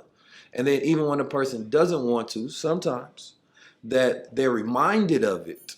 You know what I mean? And sometimes that's to put them into a place. It's because your level of development is so low that you are not part of the superior power. When you let yourself come low, you are seen low. Are you saying from an individual or collective? From an individual, because you have to understand that your environment and your background is what you belong to. So you were born in Atlanta. Maybe you were not born in Leonard something. You were born in some other place in Atlanta. And your dream is to become successful. Okay? You need to start to think about how I'm going to move myself, my mom, and everybody from this place where I am. Because if I stay here, my friend and my other friend, the life that they're living, they wake up in the morning, they go to school, but by 12 o'clock, they're high on weed. And they're talking some crap for the rest of the day instead of thinking for the rest of the year. So if you don't move yourself and your family from there, it's only tomorrow that's going to make you become like one. And that's what is happening in Africa when I was trying to differentiate the dog in Africa and the dog in America. Now, turn the tables around. If Africa had the highest development, the nicest of places, the nicest leaders, the biggest, the most powerful people and richest people, their dogs will be living as good as anybody else. Yeah, the environment. Exactly. That's where it's not about the comparatively to the people, it's the systems and the environment and the conditions that they grow up in. For some that dictate their circumstances being stuck in a mode of survival. And then from other ones, because everybody's different, right? So some people can have a natural disposition towards outgrowing their environment regardless of where the hell they at. Mm-hmm. You can put them through 1,000 bad circumstances, mm-hmm. and they will achieve. Apes. Look, there's a black ape and there's a white ape right now in the jungle. Look, you can see the two of them. Like right now, just being. I just saw the two of them. Sorry to interrupt you. No, but it's real. I mean, I'm a person just like many people that I know. They grow up in the same environment as other people, but they still break out of it and they don't make excuses and they execute and they're able to start building and start seeing the world for what it is. Now, everybody is different. Everybody, design type, personality type, whatever it is that you have in your head that makes you think the way you think, observe the world, analyze. That is not an opportunity that everybody has because your unique circumstances and the way your mind works calculates reality different. That should be shared because there's no value in knowledge if it's not shared. The value of knowledge is it being shared. If you can't share your knowledge, there's no value in it. You die with it. You'll be buried, you'll be rotten, you'll be gone with it. It needs to be shared. Now we're sitting on a lot of knowledge, a lot of ideas, a lot of this, a lot of that. We only open up to the one that we think that they have the keys to open another door for us to become successful. And that's the same person that wants to replace you with another one like you. Because he's realized that you don't have any power to make yourself become you. You don't have the distribution channels to distribute your own messages.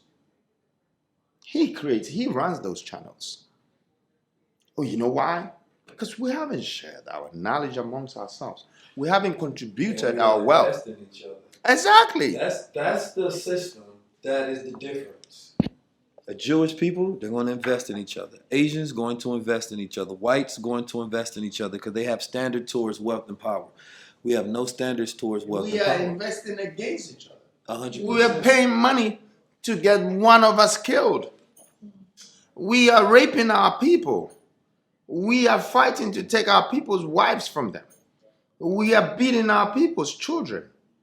You know, we are not representing right. But we have the audacity to say that somebody has made us become who we are. I don't accept that. You think if I was God, I would slap the hell out of you. I'm not the reason why you're becoming who you're becoming. You are the reason. You are responsible for your thoughts. That's what God gave you, those brains. So if we can't see that we hate each other, we're killing each other. I mean, hundreds of thousands of us are getting up. Can we see that without acknowledging how we got there? Because it's not about blame, it's just about a lesson and moving forward. Of course. I just diagnosed you like, brother may have a mental illness. Well, let's see what got there. Maybe it was diet, maybe it's environment, maybe it was a physical injury. It's not to blame those things to live and say, I can't get nowhere. Say, no, now that we know, we did the brain scan, this is what you do to move forward. But without knowing what, you can't diagnose it to know what to move. So we can't ignore the diagnosis and the cause. Therefore, you wouldn't know actually how to create a cure or a remedy for it. And so for me, it's just all about what's the remedy. No, I agree with you. And I believe that's where the commonality in what I'm saying, what you're saying is. Yeah, I agree with you to an extent. Some people might want to find out the reasons why the problem has cropped up. Some people already suspected that the problem will happen, so they were prepared. And they lace things up. So when the problem happens, they already had the solution. Some people don't care about it too. Just let me move on. Because the next minute is a moment that you need more so than the last minute, the moment that you had already. It's gone. And then if you do everything right, and you build, and you create, and you provide every solution, there's the component of those who oppose those who want to solve the problems for the culture and the people in the diaspora, right? So we've had many brilliant people who have started, begun, and tried, but they've also been assassinated and murdered. And so that's not an excuse to not continue to do it, but it's a lesson so that we do it in a better way. If you become so big, and you can have 200,000 people stand in front of you in a parade just to hear you speak in the 60s when technology was not here, that person today would have had 2 or 3 million people standing in front of him. Mm-hmm. I want you to measure that power. It's immeasurable. And your ass stays in a government apartment. Hell no, you were doing something wrong. You were doing something wrong. You see, when God gives you power, He expects the knowledge and the wisdom that the power is coming out from to build you wealth. The sort of wealth that will protect the power. The sort of power that will guide the blessing. The sort of blessing that would prevail the grace. And the sort of grace that would release the glories. And if you don't connect this and dot the I's and cross the T's and be able to execute the puzzle, how are you going to become an oligopolic or a monopolistic disruptor? How are you going to control the world? No, one person or one organization will come out of this world and take you out. Yeah. The blessing is immeasurable. When you're blessed, remember, you're surrounded by evils and demons. That's what it comes in. Let's go check this thing out. How will you build your wealth? How will you control your time? How will you develop your skill sets? Skill sets are your assets because it is something that you can utilize and leverage, especially once you get the knowledge to learn how to be able to control your reality, to be able to go wherever you want to be able to build whatever you want to be able to eat whatever you want to. It changes from when you're on survival mode at the lowest level, so now you have skill sets that you can pay for your assets, you can start to build wealth, and that's when you're at the highest level. Marcus Garvey was somebody who was a revolutionary. He had the spirit of an inventor. He had the spirit of an innovator. He had the spirit of an entrepreneur. He was one of the first to be able to give people certificates of stock shares in his company. And now we are in Ghana. And that star of the flag, it represents his innovation, that black star line, because he's seen something another culture had and he wanted it too. And we see wealth being spread all across. And we knowing that the number one ways to build wealth is through the stock market. It is through investing. And one of those ways to invest in is options trading. That means that you can make money either daily, you can make money monthly, you can make money weekly, you can make money yearly, depending on the strategy that you have. Now, I know most people is out there trying to figure out, well, how do I do that? How do we see individuals like Aristotle, where he gives his trades daily, and he has thousands of people, and they're making money? Is it real? Well, the question is, it has to be if it's transparent, because nothing is being hidden. Now, what we want to do is we got something that we want to take 200 people with us, 200 people to the highest level, by allowing you to be able to join into the Honey Drip Network for just $25. Now, the reason we wanted to do $25 because we wanted to make sure that it was the lowest possible excuse barrier on the planet Earth. That if you can get the AI, if you can get the courses, if you can get the ebook, if you can get the teachers, if you can get the Discord, and every single thing that you needed, what's in front of you left? Just excuses. So, me and my brother Aristotle's eliminating excuses for the next 200 people. Jump in, join in, learn how to trade, start making money today, and see if this is a skill set for you. Peace.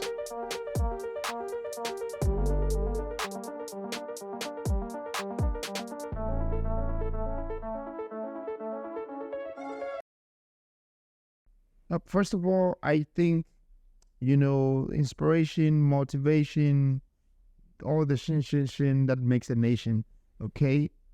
Everybody is after one thing. Everybody wants to be paid for whatever they do.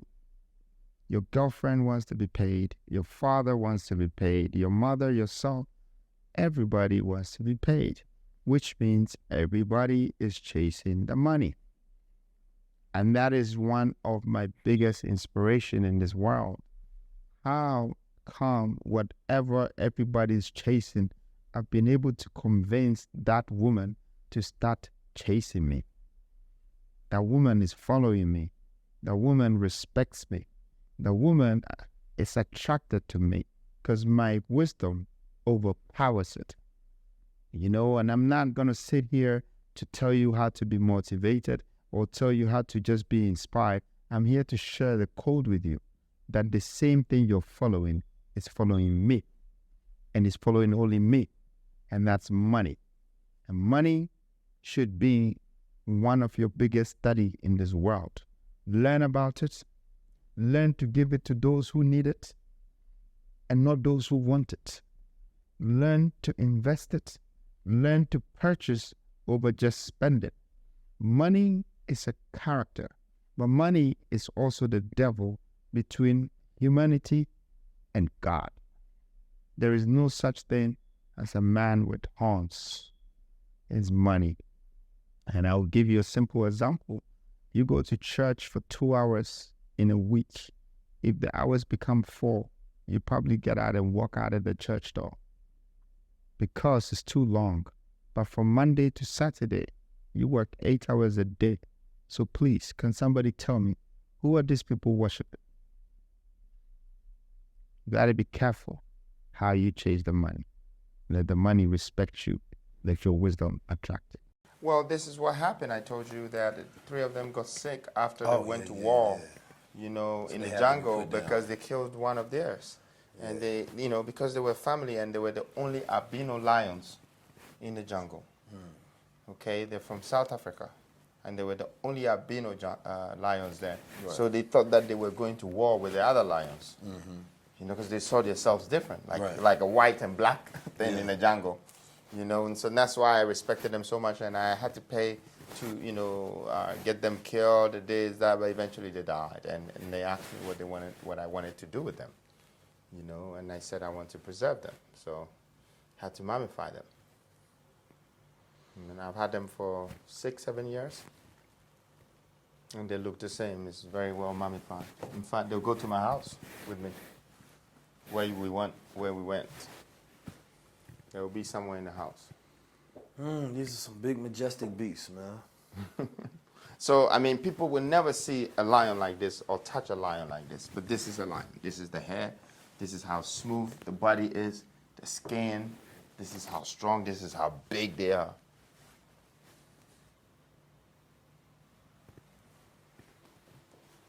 That mouth, man. Yeah, and later on we go to see the tigers too, again. It costs to be the king. So yeah. I'm gonna show you this. these are all the projects that I'm doing in Accra, and some in Lagos. So I probably want to start from here. This is my mother, Qualis. So you never went there. So I sort of honored her by doing a hectogram and immortalizing her face on the building on both sides. This is one of my first hotel apartments that I did. Qualis. Number one, very interesting. So number one, this is the size of the building, and all that you're seeing on the sides are cantilevers. I built it on 1.5 plot with 108 apartments, hotels. This is number two. So we're standing on number two now. The size of number one is such a small land. I'll show you next door. So you see the principle of maximization I was telling you. Yeah, we maximize the use of the land and we sell the spaces. WW is one of my favorite, you know. It's Caballero and Gonzalo and Zaha and many people, architects came to do this. So this is a landmark. It's probably going to be the first W in the sub-Sahara of Africa. Behind what was the, not to cut you, what was the inspiration behind the building? It's a man and a woman. I wanted something that a man and a woman sleeping together. So that's the outcome now. Show me which one is the man and which one is the woman. I imagine it's the man, it's the woman. No, it's the opposite. That's the woman and that's the man. Because so it's work, live, and play. That's what happens when you get closer to a woman. You make a family. So this is the working part, and this is the living part. See, a woman turns a house to a home. So they're responsible for this. See, I was going by shape, but yeah. Exactly, but that's how we see life. Right. We try to look at it from the shape level. Right. We don't look at it from the creative level, like creation. So yeah, it's in front of the beach where we went. I don't know if you were here when we went to the beach club, but it's supposed to be a Ritz-Carlton that, you know, there is 200 apartments and 400 rooms of a hotel and a marina. It's going to be the first one of its kind in Ghana. And the whole front is the beach. Yeah. So then you got this JW Marriott as well. This is interesting. This is something that Floyd and I owe in downtown. We've got the land, and they never gave me the permit. Still waiting for the permit. But it's supposed to be the first twin tower in LA after I built in Bel Air, you know, residential. The next thing I was doing was commercial. I was doing it with Floyd. And behind it, so there are about a lot of projects that I have that is not here. Because the scale is 6 and below, but you need 8 and above to be on the scale. Yeah. So these are the projects I do. I build myself, my team, you know, from the Wonder World developers. And it's one of the companies under the group, of Qualis Group. But it's a little bit more to me that it's more crazy. If you don't mind, I'll show you, because if you're asking me about petroleum. I mean, you know, this is beautiful when a man can set his accomplishments in front of him and see his visions come to life. Man, that's inspirational. I might have to build one of these at the house after I build something. Oh man, that's beautiful. Thank you. Yes, sir. Thank you. That's what it's about, man. You know, you can show a person, like, I want to see all the other stuff, but this right here, this is inspiration on a different level, especially for us throughout the culture. You know what I'm saying? We should be able to show things that we produce, not just things that we consume. And to be able to build, because I always say, I would love to one day to see my logo on the side of a building, because everywhere I go, right, I have to assume that the building is owned by somebody who doesn't look like me. So to be able to immerse myself and take this in, it invigorates my spirit and my soul. Yeah. Oh man.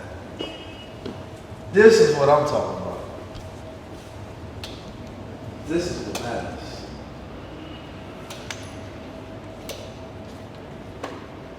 Okay. So, I'm about to explain to you. Freedom, you don't know what you're doing. So, Showing me this. About to change America here now. yeah. So this is one of my first huge visions that I wanted to change the world with. To build petrochemicals from methanol plants, from steel plants, from glass plants, water bodies, power generation, manufacturing hubs. I learned these things from some of the great people like Andrew Kennedy, like Rockefeller, Henry Ford. They gave me some great thoughts. And I wanted to do something bigger than that. They created a lot of billions for themselves. And I come from a place where billions are very hard to find. But humans in that capacity is very easy to come across. You can find billions of people easily on the continent. So this is the basic template that I wanted to start with. And this is what real estate had brought me to. The guy that started with 2 houses on one plot as a maximization now owns a city and building it from scratch. I started it. I did all of this by putting the greatest architects together, engineers, everybody. So I own it. I own it, the acquisition, everything. And I'm not doing it because I want to become more rich. I'm doing it because I want black people to start to see that there is more that we can do. Not just maybe owning a studio that somebody would just say a billionaire, but owning a part of the world, controlling, agro-processing, manufacturing, petrochemicals, power generating, building your own glass from the resources. There are a lot of resources on the ground. There's iron ore, there's silica, there's cocoa, there is gold, there is oil, there's gas. You can do so much with that. So that's the part of the vision. Now, what is interesting about this is the master plan. The master plan is crazy. When you see how big this is, right? Let's come to the city. This whole thing you're seeing here is just here. Without the middle. Okay, it's just on 300 acres. So when you do this, then people start to live in the middle. You see how small people's houses are. You see how small the world is when you live in one house. And you see how big you look when you have this whole thing in your palm. And someone that's got a big chip on their shoulder lives in one of these small houses. And that's gonna make you humble. So yeah, this is just the industrial part. Now, when you look in the middle here, this is residential. It attracts it automatically. Over here, I must admit that I stole this straight from the Americans. San Francisco. This is technology hub.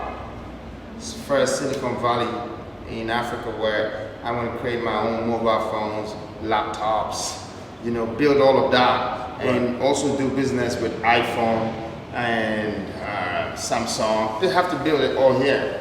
We don't need to bring it from outside and pay taxes for it. The minerals and everything that they need to build these phones, we have it in Africa. Right. So I'm giving them the platform. We have data centers and everything.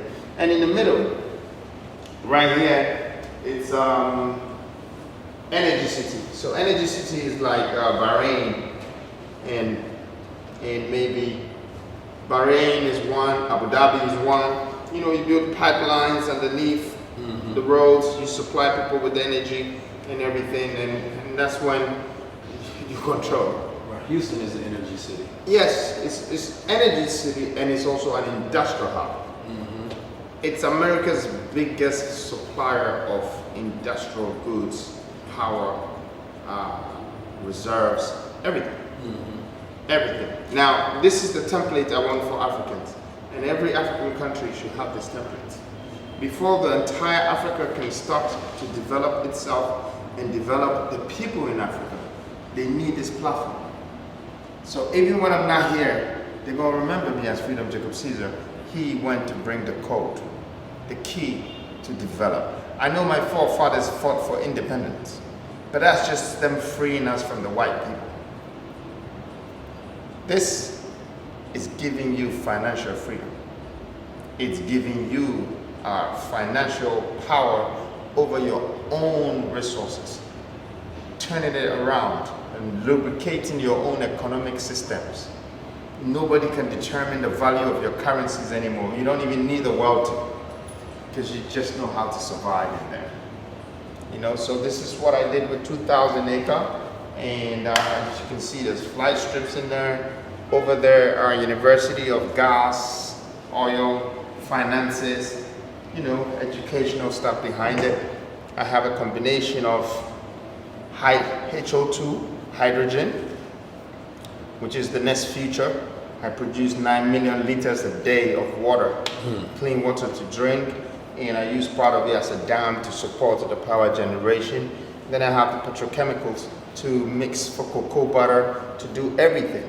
Paracetamols, everything needs petrochemicals in there.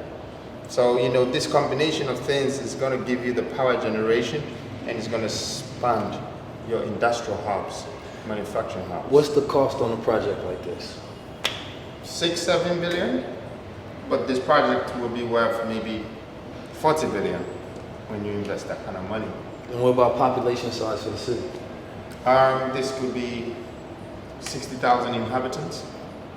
Could be more, but all of this are industrial. They're warehouses, they're factories, so it has more products than humans. How much you think, like, as far as, because this is the industrial aspect, so how much money, you know what I mean, do you think you'll be generating from this on a yearly basis? Just this, which is called the industrial hub. Just this can generate 180 million a year. Just this here. And it costs 290. It would turn over 180, so in 3 years, you would have made 500 and something. You would have made your money plus profit. Now, with petrol, is petrol the energy of Africa's future? I wouldn't say petrol is, but petrol falls as one of the substances under oil production.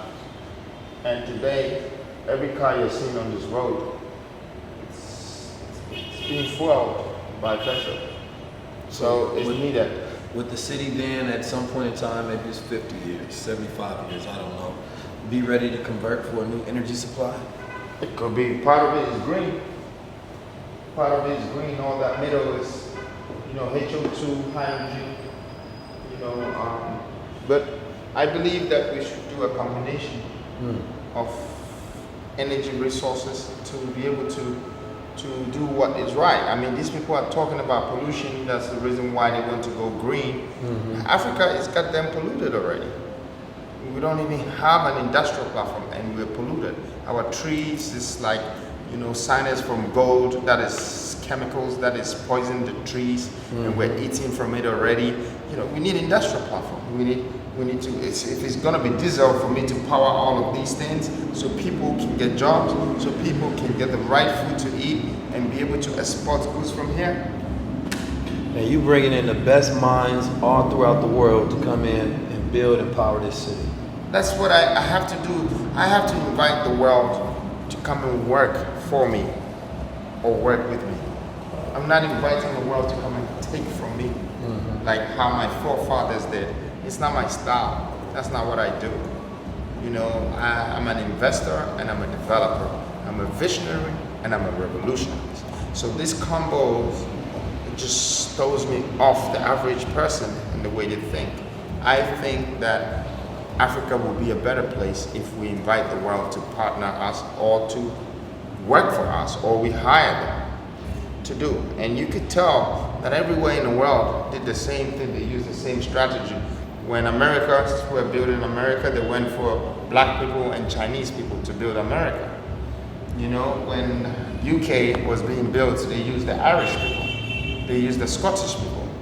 Okay? When Dubai was being built, they used the Pakistanis and Indians to build Dubai.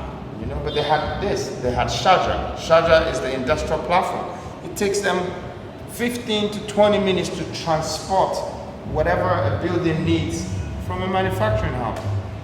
In Africa, it's going to take us 8 to 12 weeks before what the building needs will arrive. That's going to take you hundreds of years to develop Africa. So this is the template that I'm giving to all the African leaders. Once I prove to them that this is the only way you can build your nation and build your country. And I'm doing this. Collaboration and cooperation. Yes, and I'm doing this because no one believed in me, not the bank, not any financial institutions, not my family, not my country, not my people. They just didn't believe. So you gotta believe in yourself, and you have to do what you have to do to be able to get to where you're going. And What year do you see this being completed? What year do you want to see this completed? and this could start and it will never end. It will keep going. That's how cities are like. You never know. But in 10 years, I expect to see all of these things all over, and I expect Ghana to become the template, the example of how every African country should be. And at that point, I want New Africa Congress, which is my movement, to be able to physically, financially, and skillfully replicate this in any other African country, which I know that they have resources. Look, Africa is rich. We have quadrillion. Okay, and you know, we are going into the trillion world now. But what we have as resources surpasses that. However, our economy makes us become the cheapest people on earth. And these are some of the things that we didn't do for our countries and for our people to become a part of the global economy. The Chinese man does this. It's very important to them. American does this. Brazilians are doing it. Mexicans are doing it. Everybody knows that if you don't turn your resources into products, how are you going to feed your people? How are you going to export things out of your country to be able to suck in other economies into your country? You know, if you keep importing everything out of your country, you're taking everything in your system and giving it out. So your economy will never survive. It will never sustain. And that's why I did these things. So I wasn't chasing the money to try and build some hotels to make myself rich. You know, I wasn't trying to sign some contract and show everybody that I got a contract and I'm rich. You know, I'm trying to help society. I'm trying to help my people. I'm trying to build my nation again. That's my vision. That's my mission. That's where I'm going. Thank you. Thank you. Thank you for showing me your vision. Thank you. Showing people vision gives them vision. Thank you. Thank you. My stepmom, she's waiting for me at home. Sir, thank you very much. I appreciate your time. When are you leaving? Your wisdom. Sunday. Sunday? Yeah. So you're here. I'm going to see you. Yes, sir. This weekend. Yeah. If you got You're leaving on Sunday too? I'm leaving tomorrow night. Tomorrow night? Yep. Thank you so much for the hospitality. No, you're always welcome. You're always welcome. Every time I come to Ghana, here. You're always welcome. Is there anybody else I should know out here that you think? Probably not a full high-level conversation, but I do short, little 19-minute ones. That would be a good profile. I advise you to make your content stronger and don't do too much. Makes you special. My brother. Can I take a picture with y'all too? Yeah, let's do it. Freedom. I'm wearing my African stuff. It's lit.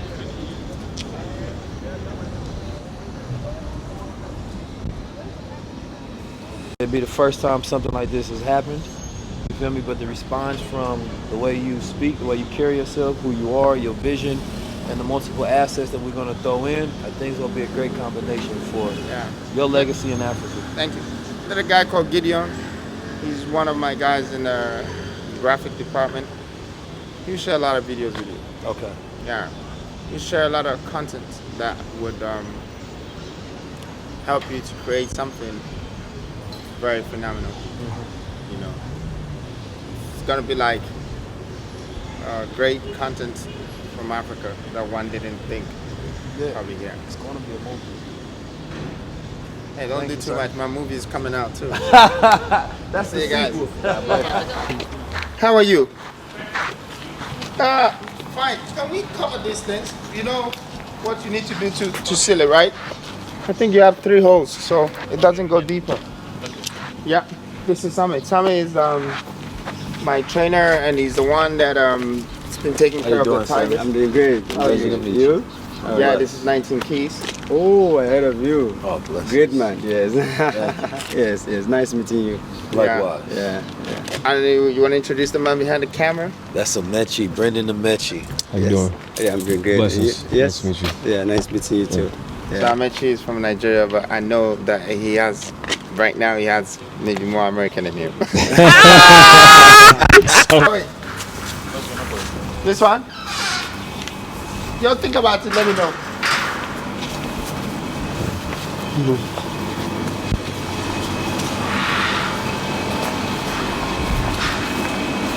So, on our way to go see the tigers.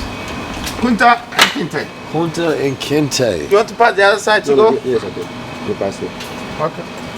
I'll let you go greet Kunta Kinte first.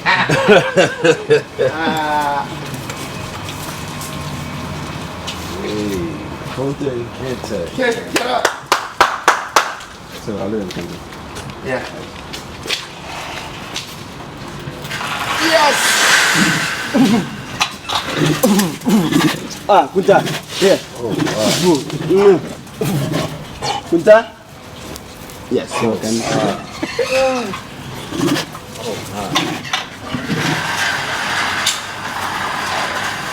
Beautiful. Yeah. Kunta. Come here. So beautiful. Kunta, give me a cake. Come on. It's 16 months. Today they don't eat, right? Yes, they only took the milk. Yeah. You mean they already ate? No, it's not a good day to go in. No, I'll go with it. Yeah, but I'm just saying that it's not a good day for outsiders to go in. No, I don't want to be mistaken for food. Are you okay? No mistakes. Kinte, come. Are you okay? What do they eat? Cow every 3 days. They eat heavily. They look give me a cake. They look clean and healthy. I'm ready to let out. Try to like. Yeah, the females are more hunting. How long have you had these? 16 months, right? Yeah. A year before they can cross. When you say cross, A year before they can have. oh. How do you manage them having sex on their own? How do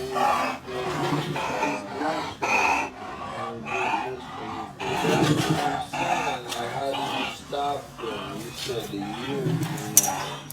Yeah, because that's when they will be ready.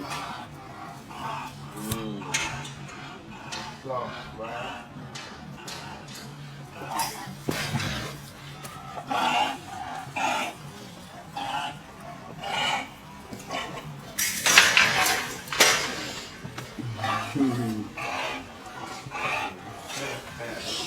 Indeed. I've seen a new face. It's all good. Y'all go eating a little bit. Good. There you go. There you go. Calm down. There you go, boy. There you go. I know you love big keys. Yeah, there you go.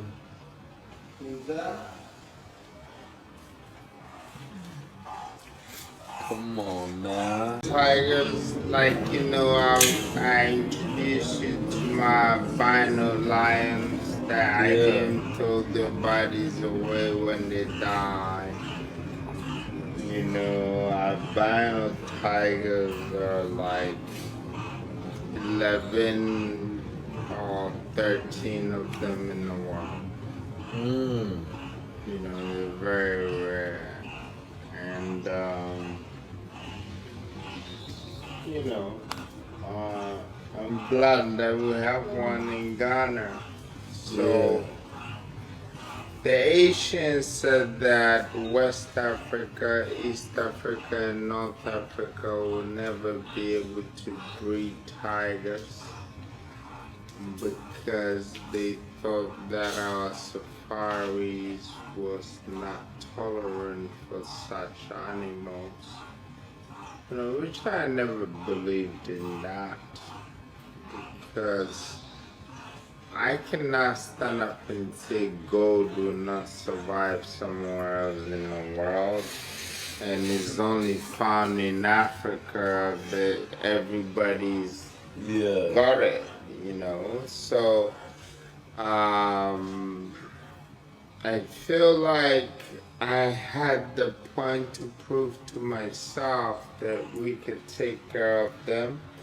You know, I want to big you up, Sammy, for, you know, having that courage, you know, to be with these animals. I know it hasn't been easy feeding them and living with them and doing all of that. You know, today we're building the zoo for them. So it's one of the things that I also wanted to do was to build the zoo. The other one was to be the first one to breed tigers in West Africa, East Africa, North Africa, and Central Africa. And then start to give one to like Kenyan presidents, give one to Nigerian president, and we start spreading it around as well. So, you know, we finally have tigers. So it's a whole project. Yeah. You know, but I value these animals. Yeah. I like that vision of making, you know, Africa equal to the rest of the world and the countries. You can't say, hey, we got something you don't have. You're saying, no. Anything you can do, we can even do or possibly do better. Absolutely. Which has to be the pride of a nation, has to be the pride of the countries. You can't look, and especially when it comes to somebody telling you what you can and can't do. That to me gotta be out the gate. Absolutely. So I like the idea and the vision of even some of the small things that you wouldn't think of. It's like having tigers everywhere. Because when you think of Africa, you think of animals. Yeah. You think of lions, you think of tigers, you think of all of these different majestic beasts that are out here. Funny enough, this is the only two. Wow. The In only West, two. yeah, they do have them in South Africa, you know, but talking about East, West, North, and Central, it's only two, and they're rare and they're beautiful too. Very beautiful. You know, so. And they welcome and they like my crown, so that's why they show me some love. Yeah, you know, the government did try to take them away from me. You know, we had a whole lot of, you know, one-on-one, me against the government, and the government understanding the appendices that I had to go through to be able to acquire these animals and the safety of them. You know, at that time, I only had the facility to be able to take care of them, and you know, got to a point they had to compromise. So then I ended up living with the Tigers for a year and some months now, you know, so it's part of my story to tell people one day, you know, even though one of the kids, by the grace of God, when the breed is going to the Prince of Africa's palace with me. You know, they will be growing up with me in the house, you know. Yeah, so it's been like this, and watching them grow, watching them eat. You know, I'll give you pictures when they were little in my arms, and now they've grown so big that it can't even lift half of them. You know, and this is what just 14 months can do. Wow. You know, it's wild animals. Yeah.